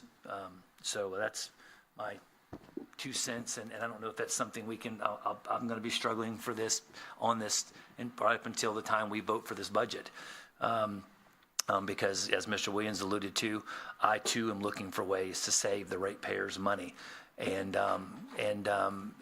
this this is our biggest, as I see it, the biggest expense out of this entire budget, which you all are asking for. That's why Ms. Benson asked for, the cost of living and increases and so forth, and CIP budgets, and that's a fantastic indicator, actually, because I utilize that myself. So you can't really argue. People argue with a rate increase if this board is so inclined to vote for one. But at the end of the day, we're below that. And so the percentage, I personally speaking, don't have an issue with, because we're within CIP, actually a little bit below it. It's just some of the things that we're putting money towards that could be better spent or better utilized. So that's all I have. Thank you. Thank you, Dr. Walker. Madam Chair, my comments that I intended to make were not about recycling or sanitation as a whole, so they don't really fit here. But I would like to say that I think it's refreshing to see that different board members have different perspectives on this issue of the MRF and so forth, on budgetary issues.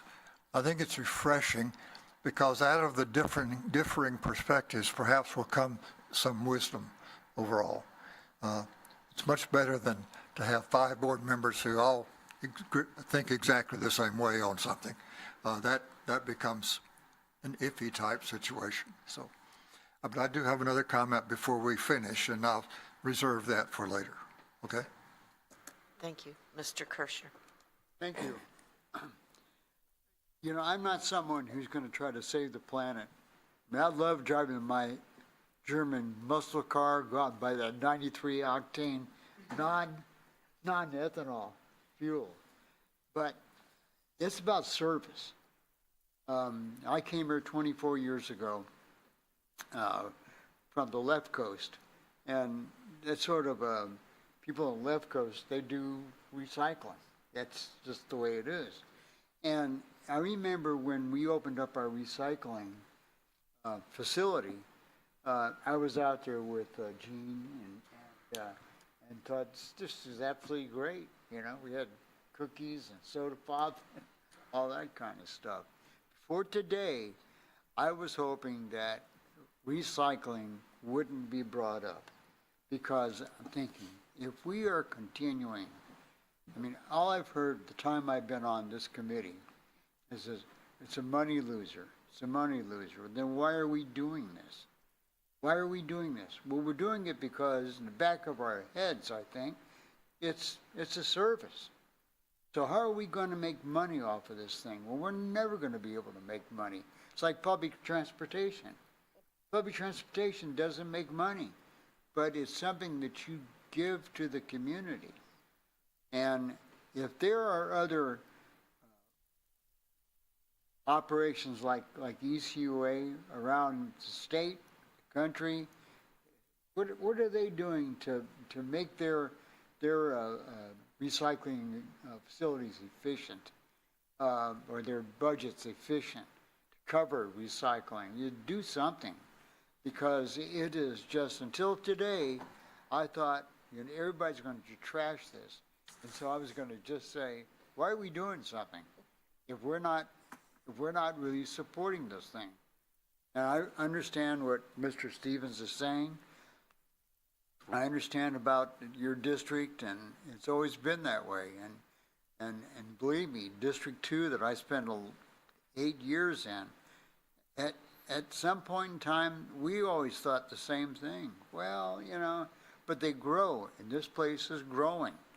And I talk to people constantly that are coming in from, I hate to say it, California, Colorado, and other places that they're looking for something that's more efficient, like recycling, to help, I don't know, save the world. So if it's a service that we're going to offer, then let's just stick with it and try to make it efficient, and as costly as it may be, try to reduce those things. I have no answers to it. I do know that it's something that we quit doing recycling, it would hurt ECUA standing in the community. I believe that. So let's try to make it work somehow. Find out.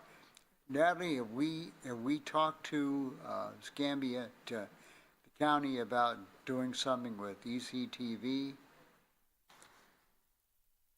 I mean, I know a lot of people that should know about recycling, or even what ECUA does, how good we are. And we are a good organization.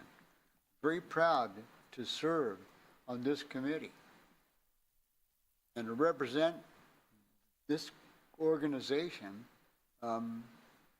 with the people that we have. And I want to see it work, see it all work. We're doing great things. Let's do greater things. That's it. I have nothing more to say. I'm sure somebody's saying, thank God. Thank you, sir.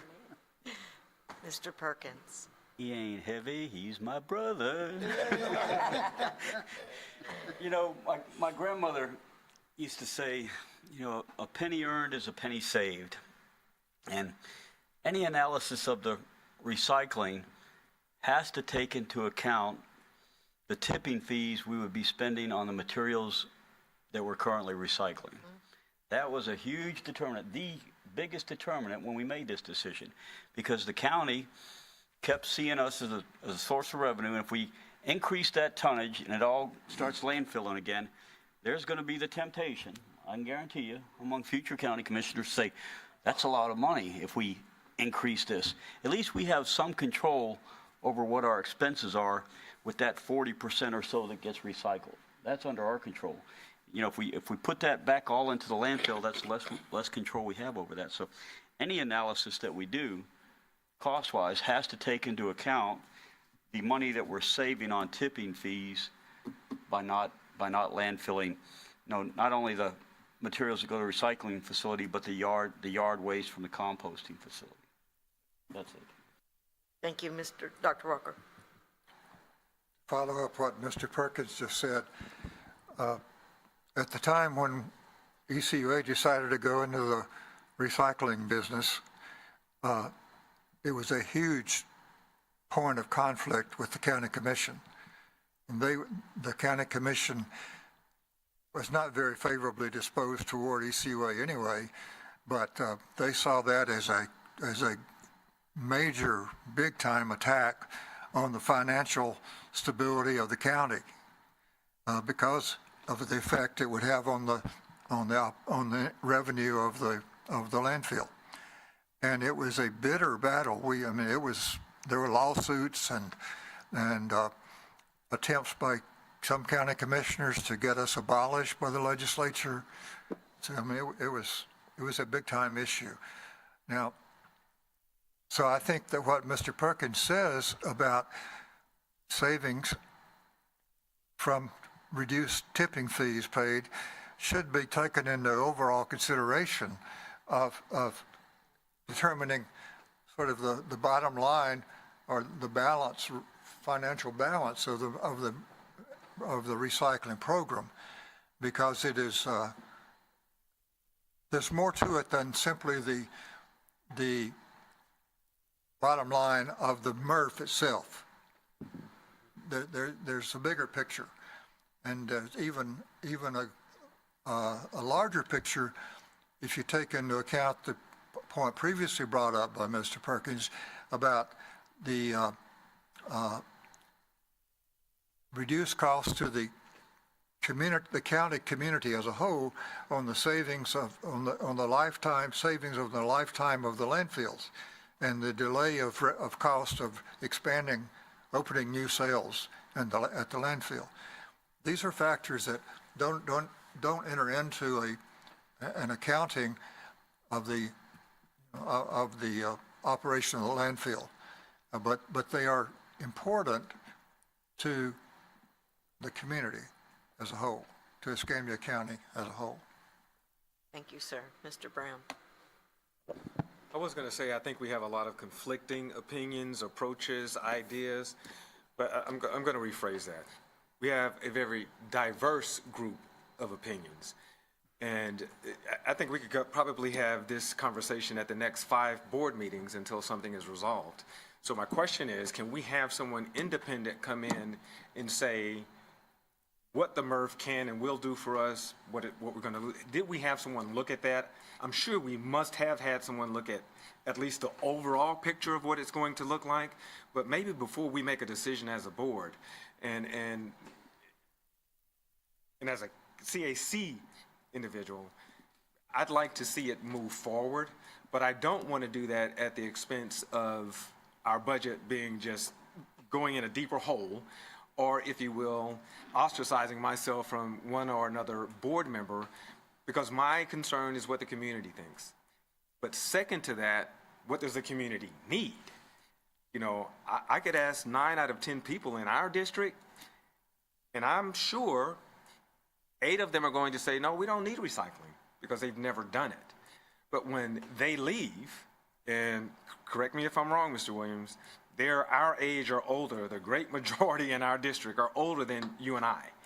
And if indeed we get rid of it, no one replaces it, then what's going to happen with that group later on? There's going to be another board, and then they're going to be trying to figure out where can we put another landfill? Should we start recycling versus investing in it now, but that investment being in a way that maybe not satisfies everyone, but appeases the masses, if you will, and not have us vote on it or do some budgetary commitment prior to having all of those diverse opinions looked at. I don't know if that's a motion, have someone else independent of us look at it. Thank you, sir. Mr. Woody. 2 years ago, when I brought up this subject of the overall cost of providing recycling, it was first and foremost with a couple concerns in mind. The board was largely focused on the program budget, when in reality there's other supporting expenses that were made in other programs that undergirded the overall provision of recycling services. So I thought it was important as a board and CAC member that you're really fully aware of all the costs associated with recycling. And that was my first and foremost. And it's very close, but secondary to that was that since we are a regional facility, it was important to me that the charges that, or the fees we charged those folks outside of our area, that they at least supported their selves, because I believe with my whole heart that the board would likewise want to be sure that Escambia County residents weren't underwriting the cost of providing recycling for folks outside of our jurisdiction. And that's what led to the revised rate structure that we have now, which I think was a good and appropriate thing. Aside from that, just a reminder, we charge one fee providing 4 services. We don't look at each individual service of sanitation, recycling, yard waste, and bulk waste as its own standalone enterprise, although recycling is often looked that way. It was not my goal to stir up a big problem with recycling, because there's far in a way more environmental and other reasons why recycling should continue. And I just want to be sure that we all understand that it is subsidized. The city of Pensacola went away from that model. We suggested that they increase their rates by about $1.50, and they could have continued the model that they had before. They chose instead to stop providing that service, and now are offering a subscription-based service. We're just continuing with the same model where our entire rate base helps undergird the cost to provide it for the majority, the 65,000 who are participating, because we believe it's the right thing to do, and it's good public service. Thank you. Well, really great discussion on the topic of recycling. I think it's interesting that even after we went up on rates, 75% of the people are still choosing to recycle. I was worried that we would see a lot of people just say no, and then we would have to shut it down. But it's amazing to me that 75% of the people still choose to recycle. Because if we have 88,000 people and 65,000 of them want to recycle, that's 75%. So I think it's what the people want to do. I do think it's smart of this board. I love the back and forth. I call it diverse, like you, not arguing. I think it's wonderful that we keep talking about it, because we do want to do the right thing for the people on not just the budget, but on recycling and environmentally friendly things. So I start every talk that I talk about, though, on recycling. I say to the people, recycling is not a cost avoidance. I mean, it is a cost avoidance. It's not a money maker. It never was set out to be a money maker. It was set out to be a cost avoidance.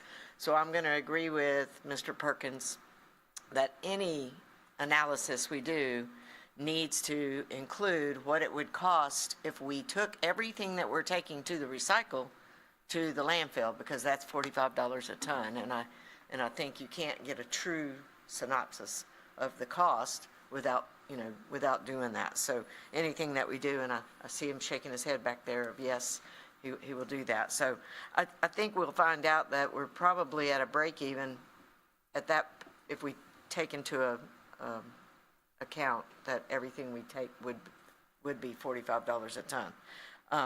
I think this is great, and I do think it's smart and wise of us to look at our recycle, and I love what Lois and Mr. Brown both said. Emulation is the greatest thing you can ever do, so always look outside at what other people are doing. Maybe it's time for us to take a peek around the rest of the state and see how everybody's handling recycling. So I think right now, everybody agrees that we're going to stay the course, but it's always smart to keep an eye out on expenses and to analyze things and to emulate others. So I am going to support this budget because I thought it was going to be a lot worse. I know what the budget is at my household. It's a lot worse than 3% right now than it was last year. I just got my flood insurance bill and it went up 50%. And I have never flooded in my entire life, but it went up 50%. So, everything is going up. Everything went up at my office. Everything's gone up at my house. And so when I came in here today and saw 3%, I was flabbergasted. I thought, wow, that's great, because that is that's under CPI. And if you can do that with a utility this size with a $192 million budget, I don't know how you did it. I agree with whoever down here said kudos to staff. Good job. I think you cut everything before we ever get this budget, and that's nice to see. And we have Dr. Walker. Madam Chair, I appreciate the smallness of a 3% raise, but I also remember the conversation that we had in this committee last month. We talked about how we were sort of falling behind. How are we ever going to catch up with all the cost of replacing water and sewer lines and so forth? And so I'd like to say that I think that 3% is not enough. As I said many times when I was on the board. Yes, you did. Almost every year. We need to have a rate increase of more than what is barely okay to get us by. I think a 5% rate increase would be much more wise in terms of long run. And I would recommend to the board that be considered. Now, the committee has stopped making motions to the board. In past years, this committee, somebody would make a motion that we recommend to the board that there be a 5% rate increase, and somebody else would second it sometimes, and sometimes we would vote on such things as a formal recommendation of the committee to the board. Now, it seems that never happens anymore, but I think that it would be very appropriate for that to happen on this. Therefore, I wish to make a motion, Madam Chairman. Yes, sir.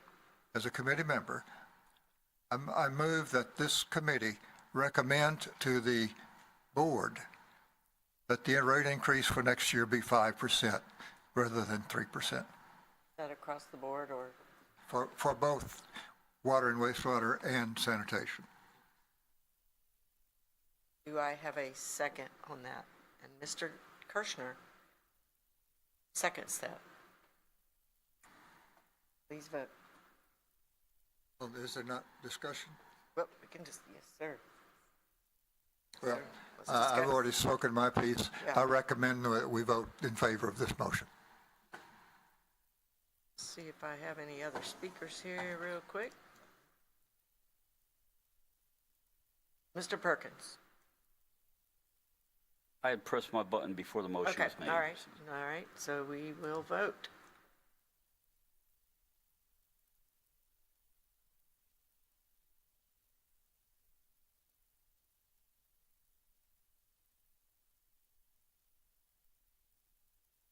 And it passes 7-4. Oh, I mean, it fails, I'm sorry, it fails 7-4. But thank you very much. I really appreciate your comments. And can you put that back up for a second? The vote?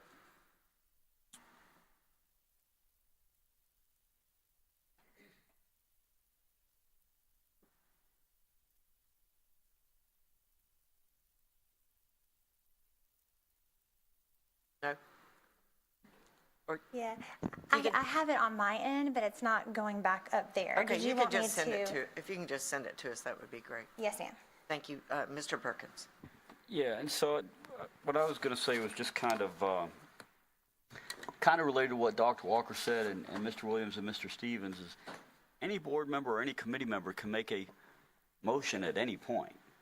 So, if Mr. Stevens wants to get rid of recycling, he can make a motion to get rid of recycling. If Mr. Williams wants to get rid of the white fleet or cut it by a certain amount, he can make a motion to cut the white fleet. I mean, that's our job, our responsibility. We do the budget. That's what we're responsible for. And so that's, basically fine. I mean, that's what we're here for. I mean, getting 3 votes might be a challenge sometimes, but you're always welcome to make the motion. Thank you, sir. Absolutely. Chairman Campbell? Yes, ma'am. I can actually get it up there for you. I can send it to you too, but this is like Okay, thank you. a snippet of it if you needed to see it. Thank you very much. You're welcome.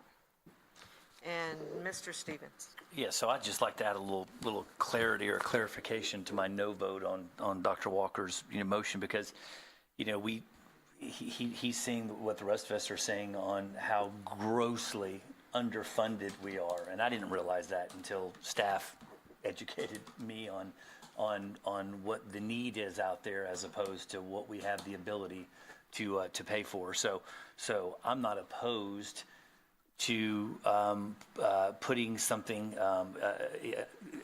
adding additional money, whether that be a rate increase or a percentage, whatever the case may be, to offset some of the cost of some of these, the way it was formed with me. Again, I'm looking at cutting waste and putting something away. And so, again, I'm going to hold some of my comments until I've had a chance to speak to Mr. Woody during the week and staff and so forth on getting a little more educated and some information on recycling and other divisions and so forth before I come up with that. But I definitely think that this board needs to consider putting some, not just the staff said, I believe if I understood Justin correctly, 8%. You guys needed 8% or something along those lines, and you only asked for 3%. Can he speak, Madam Chair? Yes. And recycling, I'm not recycling, just overjob. Sanitation was 4.65, right? Yeah, the water and wastewater, the operating expenses increased by a little over 8%. Sanitation and MRF, it was 4.6% increase to the operating expenses. Now that was offset with, we have some additional revenue because of the growth. That adds a little revenue. We had various other expenses that were reduced. We had, I know, water and wastewater. We had 2 small-ish debt service payments that rolled off. We paid off a couple of debts, so that freed up some money to offset that. But bottom line is 3%. It's not moving the needle. The 3% increase is, it's not generating a stockpile of reserves or anything like that. It's funding our budget and leaving us with a small amount of reserves, contingency funds at the end of the year. And then with the tens or maybe hundreds of millions of dollars of infrastructure that we're not. We'd get run out of town. Trying to come up with a budget that would actually fund what needs to be funded. But I'm in agreement if it could be targeted, on infrastructure, it could be targeted on improving our wastewater infrastructure and so forth. Like, I wouldn't be opposed to looking at that, but not just overall across the board increase. But anyway, I heard the 4.5 or 4.1, and then I heard the 8%, and then staff comes back at 3, which I get it. If you were to ask anyone other than the finance director, any of the other directors in the organization, they would love to hear that, they've got an extra 10, 20, 30 million dollars for infrastructure and various other projects. But yeah, I just get, it's just a Band-Aid on a compound fracture. We get up here and we listen to staff, we listen to Director Woody tell us about the emergency that happened off of Scenic or this or that, and we're grabbing money from here and we're making emergency funding and things of that nature. And the reality is the stuff that we're replacing probably should have been replaced 20 years ago. But it just happened to hit its last leg, and now it's an emergency, and now it's an SSO, so now we're going out there fixing it as opposed to getting a hold of it. So I'm not opposed to looking at, again, I don't know how we bring that up for a motion to consider maybe at our next meeting or something about putting something a little additional to help fund some of these projects. So that's all I had. Just wanted to clarify my no vote. Thank you, Mr. Brown. Ms. Campbell, just as a point of reference, on the water and wastewater, every 1% of a rate increase generates about $1.2 million. Sanitation, 1% is about $300,000, $330,000 on the sanitation side. So just to Thank you. put a dollar with a percentage. Yeah. Thank you. Mr. Brown. Yeah, I had a read the room moment before Dr. Walker put up the motion. I was thinking in lines of a rate increase anyway, but looking across the board members here, I knew it was going to be a failing venture to begin with. And to a person, I picked everyone that would vote yes. That's not anything against the folks who voted no. What I'm trying to say is, as a CAC member, there's not a lot of sweat off my back because I'm not running for election or re-election. So reading my constituents is not as important as me thinking about what they're going to need futuristically. And I say that because I don't necessarily look like the political party that I'm a part of. I am a very conservative black Republican. But if you look at me, the way I dress, where I go to church, probably none of that would say any of that. Even if you looked at my wife, you'd like, no, he's definitely not a Republican. We're on opposite ends of the spectrum. But I can look at me and Mr. Stevens, and I can guarantee you that 50% at least of the things that we talk about at this board meeting we're going to agree on. And when someone said something about the motion, and I was trying to allude to that earlier, I didn't know if that needed to be a motion to table the conversation with respect to the MRF until someone else provided us more information. I think we've kind of backed into our corners. That's where we're stuck. We need more money. How can we get more money? I'm with Dr. Walker. Let's do a rate increase. And then I'm down there with Kevin at the same time. But show me where the money's going, because I know some things can be cut to save some money.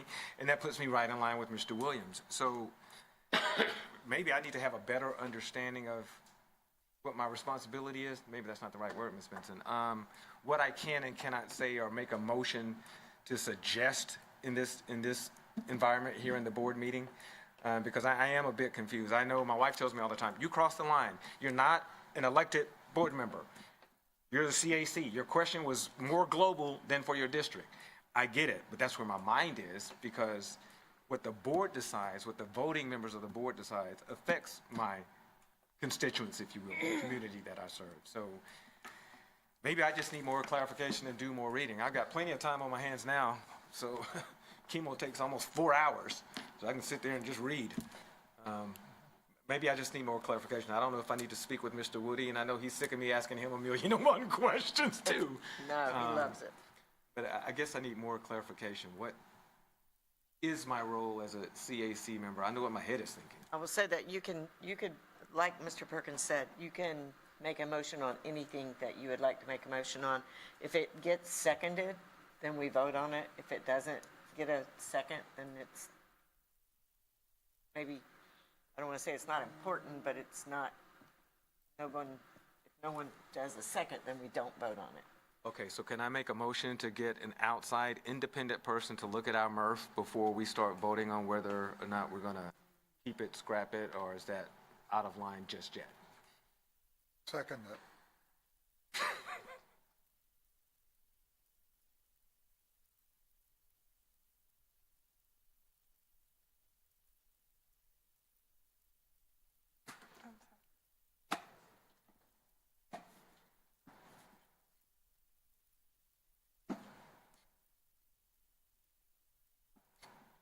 Yeah.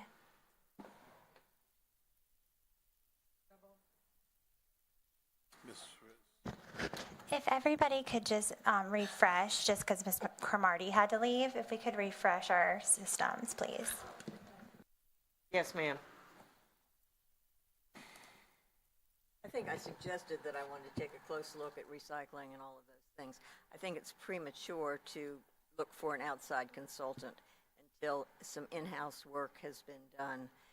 A consultant costs a lot of money, and Yes. right now we're trying to save money. Yes. I think the process may at some point come to someone outside, but I think we have resources else to, do an analysis process without engaging a consultant. So while I concur with his impetus to look at it, I will be opposing. Thank you. Let me see if I have any other speakers while Mr. Kirschner. No, I'm all for the motion that was on Okay. the floor. I don't know how to get back on the speakers list, but I You would just like to. click it again, I'm but stuck on the, you can go, voting. Mr. Woody.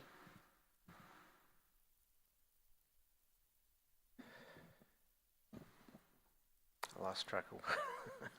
but outside, No, I originally put my name on the speaker's list to address something that was discussed earlier. but I Oh, there it is. apologize, it's left Okay. my, I'm refreshing. I can't even refresh. Held on to There that. we go. Now the computers are oh, closed. okay, I remember what that was. When I first asked to speak, it was still while Mr. Stevens was talking. I believe I'm guessing that your thought process, you were thinking back to Mr. Stacy Hayden, who made part of his budget presentation stating that our overall investments in sewer and water transmission, distribution, collection systems, piping infrastructure that's out in the system, we're replacing it at a rate of about 3% a year. Given that the infrastructure, I mean, at that rate, it's going to take us 100 and some years to really replace it. That's a longer period of time than useful life of the. So we're not Some of it's 100 keeping years old up, now. and some of it's already of that kind of age. So that would be largely CIP investment, additional CIP investment. We were doing that at a much higher rate in the past, but we've kept about the same CIP budget overall over the years, but a smaller fraction of it is now spent on that topic because we're spending more and more on other regulatory things, be it PFAS. Now, our I&I program, to a large extent, does get toward a lot of that pipeline renewal. Thank goodness, we're getting bang out of $2 worth of value out of each dollar we spend on that. But we're still not investing at the rate that we should. Thank you, sir. Like Ms. Benson, I don't like to go into a vote without people knowing, if I support or do not support, and I will not be able to support this, and not because I don't think, we need to take a look at it, but I agree with Ms. Benson that we need staff inside to take a look at this first, with all of the comments that were made, and then if things don't pan out next year, then I would be more than happy to get the outside, vote on the outside firm. Yes, sir. I would just mention that a vote on this motion is simply a vote on a motion for this committee to recommend something to the board. It's not a vote on an official board action. Right. So we can vote for anything we want to without worrying about it having any kind of official status or final status. You're right. That's the point I was trying to make earlier. As a CAC member, you know. So Yes, but that's good. You're letting your voice be heard, and I like it, Mr. Brown. Mr. Stevens. Yeah, I just wanted, to comment, so this would probably account for that 51%, Mr. Brown, on us agreeing. With the caveat, I have confidence in staff, just like Ms. Benson does, that the report that you're looking for, I'm certainly looking for as well. I feel confident that our staff can get us that. They can get this board, as well as the CAC members, of the actual cost, less subsidies and so forth, and get that internally and presented to us, as opposed to the expense of, again, because we're all about cutting expenses, contracting with an outside. I don't see it being that difficult. I mean, I run pretty large organizations myself. This is one facility. I don't see it being very difficult with, equipment costs, payroll costs, maintenance costs, utilities costs, I don't see there being a whole lot of line items. I do kind of oversimplify, as I've been told by some of my staff members before, processes, but I don't think that's going to be very, so I think, to your point, you'll be able to get what you want, or get what we want internally. So, Madam Chair, maybe I should rephrase it.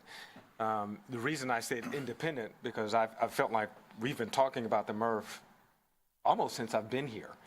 And we vacillated back and forth between yes, no, yes, no. And the reason I said independent, I just wasn't aware as a CAC member that someone had already done that, or that they could do that. So maybe I should rephrase my motion. I make a motion that we take an in-house look. I'm not sure how to do that. I'm sorry, we have to vote on the motion that you've already made. You can make a substitute. You can make a substitute motion. If the second Okay, agrees, he a can. substitute If the motion. second agrees, you can amend the motion. I agree. Okay. Okay, there you go. So the amendment is, instead of saying independent, if we could have someone in-house, I'm not sure how to phrase it, do a study on the MRF. Staff. Cost, staff, efficiency, whatever it's going to be worded, to look at before we even bring it up at the board meeting. We keep bringing it up, but I just don't feel like we're getting anywhere, because I don't have enough information. So my motion is to get more information on the MRF, the viability of it, long-term, short-term, who's putting in money, what subsidies are. I don't think that we can do that before the board meeting, right? That's next week. Okay? Well, the final budget's a couple of months away. The final budget, we bet can you do it could. before, and that's a couple months.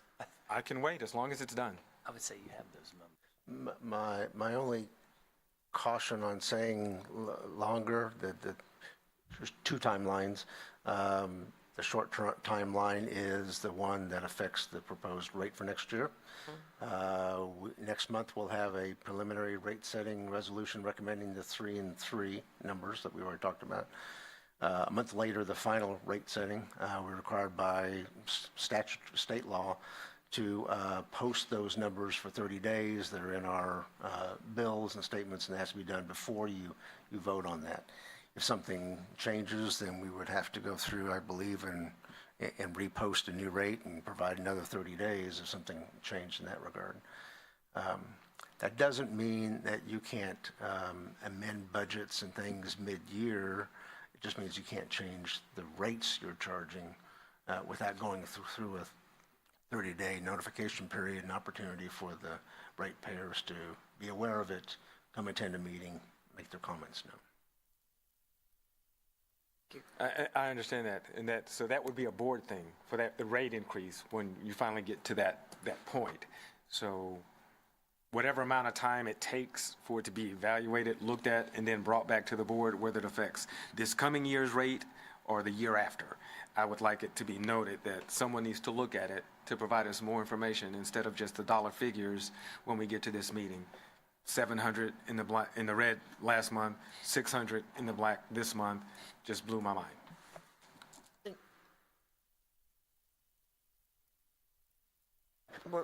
Was that I think the 700 you're talking about was for last year, not last month. Yeah, that's what I'm sorry. Yeah, last year. okay. Yeah, that's what I meant.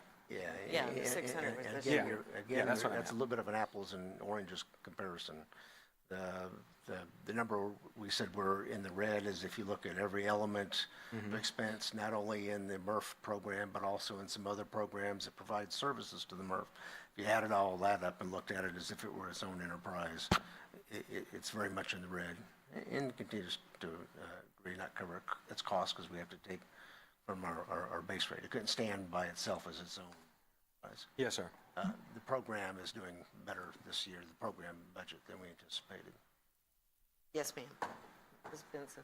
I think what we have is a motion referring the matter to staff to come back to this body when they have. Yes, ma'am.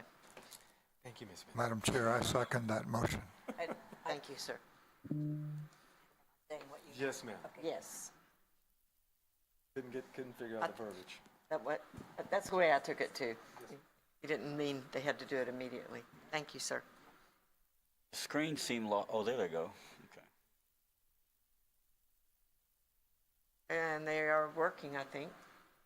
So please vote.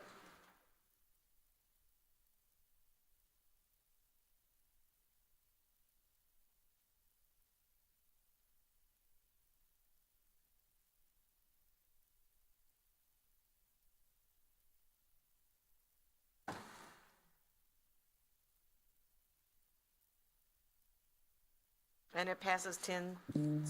Thank you, sir.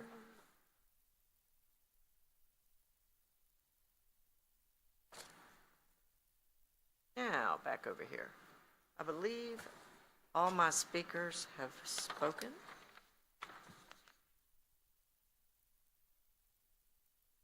Mr. Kirschner, do you, and Mr. Woody?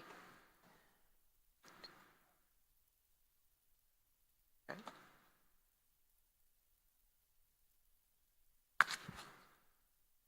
So are we wanting a motion on this budget today?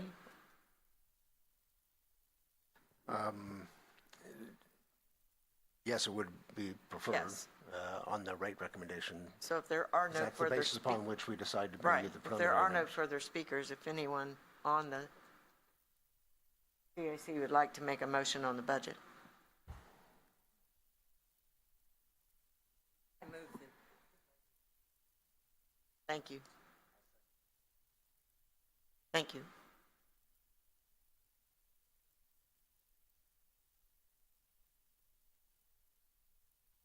Ms. Benson, Mr. Brown, thank you.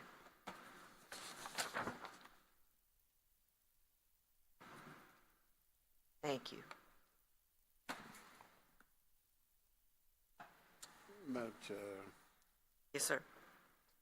so this vote is the first of two votes that we take This before. is the recommendation of the CAC to the board. And then the two board meetings are the actual votes Yes, sir. that we take before. In the interim of time, are we able to redress or look at any of the concerns we had relative to the budget? We are. Okay, thank you. May I respond further to that? Yes, sir. My interpretation of your question. Between now and our next meeting, this is actually a CAC meeting, so you'll have a board meeting next week. So I'm not talking about next week's board meeting. Right. I'm talking about the July meeting. We'll provide you a list of vehicles you requested for the white fleet. And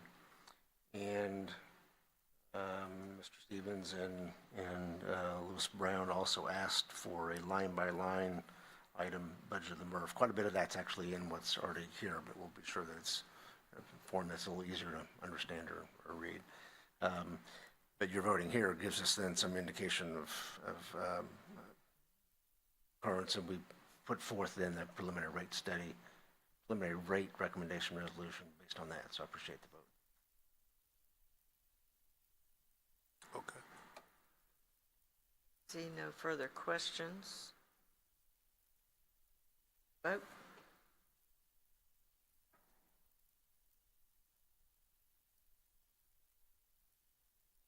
And thank you, Mr. Smith. great questions, CAC.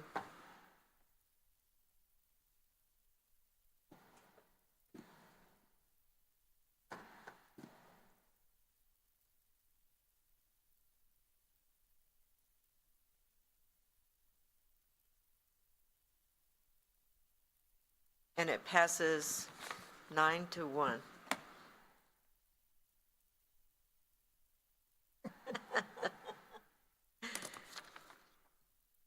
Some things never change. Thank you. For those of you who weren't around when Dr. Walker was on board, he always consistently said that we were not raising the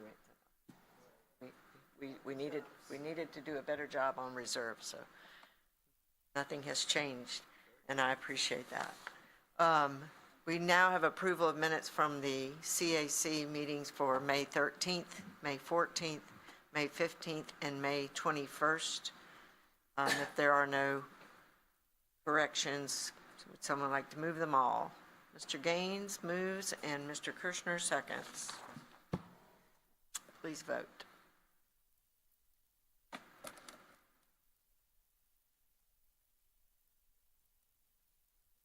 And it passes 10-0.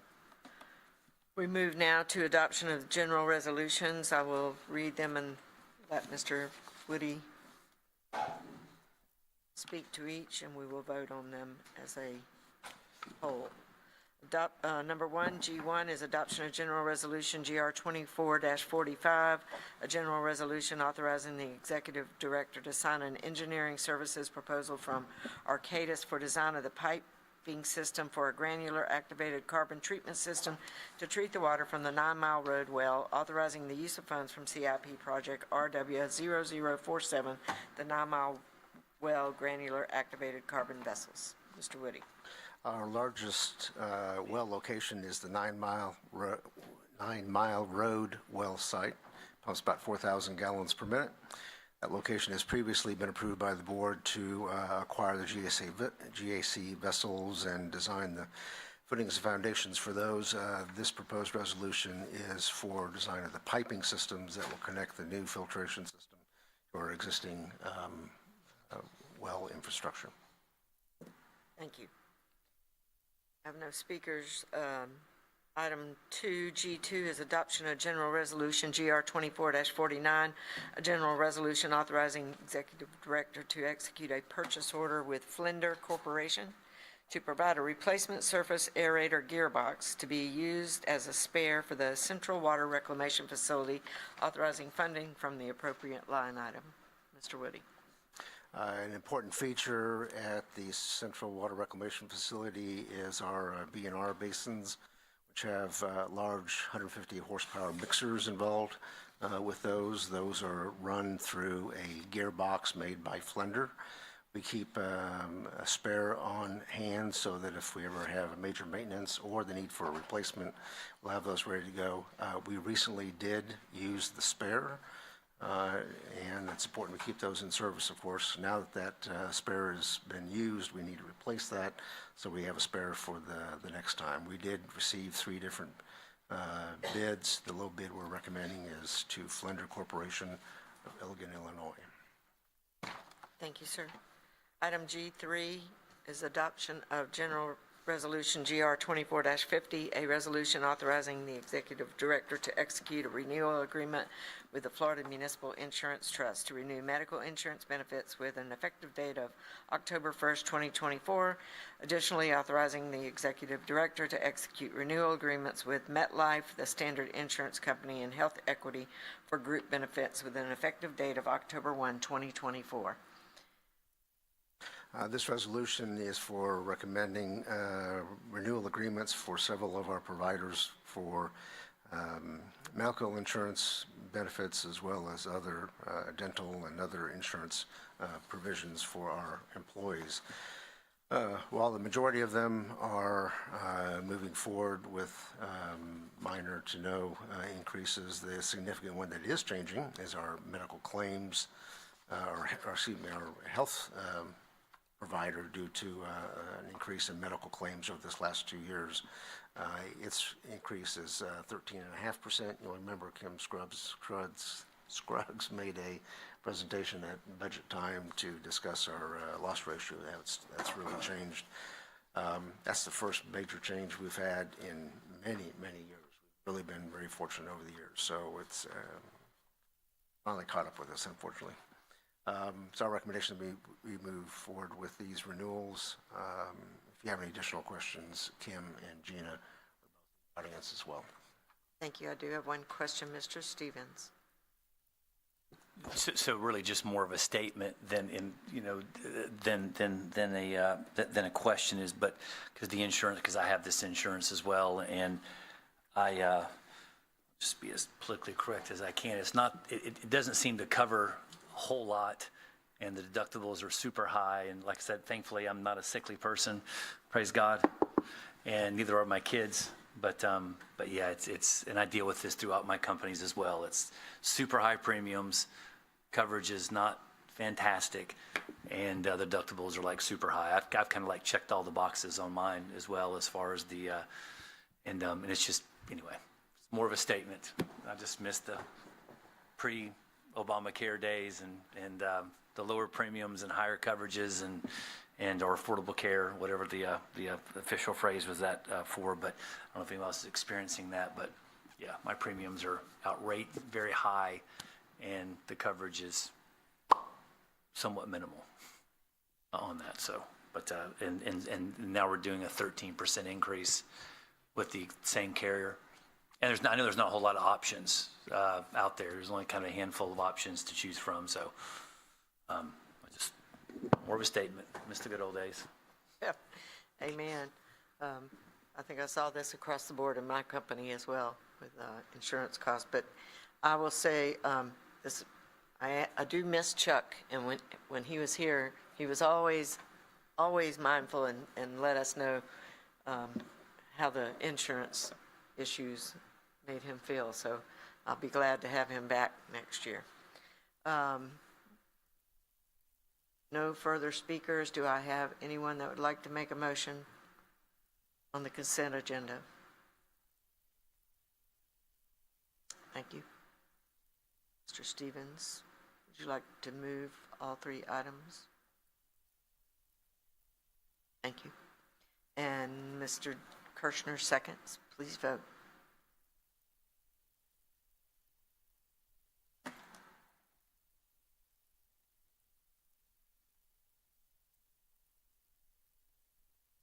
And it passes 9-0. We move now to the informational reports. Do we have any questions on the informational reports? Not. We move to unfinished business.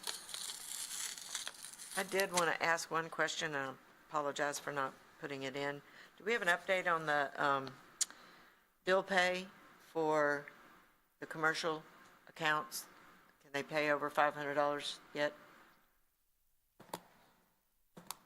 I get that question, and I'm going to a forum Thursday night, and I know it's going to be asked.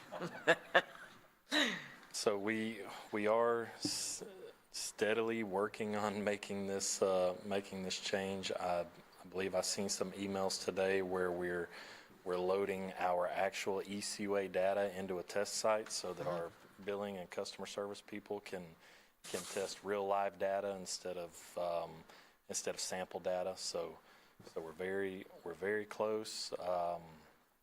I'd hate to give a timeline. We were hoping we would have it implemented this month. I mean, it's still possible, but we're very close. They are. I'd say they're probably, I don't know, 90% done with the setup online. Now we just have to do our testing. Like I said, they're really running parallel data, uploading our bill information, uploading our payment information, making some transactions as if they were a customer or a customer service rep doing it. So we're getting close on that side of it. So. Thank you. And if you need a customer to be a guinea pig, I know I have one for you. Sure. Thank you very much. We move now to, one more question there. Do we have any update on the delivery of the trucks? the sanitation trucks? I know they were behind. Last night, Tommy, go ahead. You've heard that. You've talked with Gene more frequently than I have. Through the chair. Thank you, Tom. Yeah, you're looking at December. Okay. Is what they're talking about now. Perfect, All right. thank you. I'd like to let people know that, and I appreciate having those new cans. We move now to new business. I don't see anyone. Does anyone have anything? Move now to committee communications. Anybody have anything you want to say to the? I do. Yes, sir. Yes, sir. Madam Chair, I'm the oldest person involved in this committee, I think, and my hearing is not what it once was. I'm quite sure that my hearing is inferior to that of most members of the committee. But I would like to say that, in my opinion, our speaking system, our microphones and so forth, are not what they could be. I particularly have trouble when a staff member or anyone else wants to speak from the Barry Tweedy Memorial Podium or whatever we call it. Yes, sir. They look to the right, they look to the left, and look in the center, and it seems that their voice never really gets picked up much by that microphone. I also have trouble hearing Mr. Woody, and he makes many comments, of course, in any meeting, and most of it, Mr. Woody, I can just pick up a word or two now and then.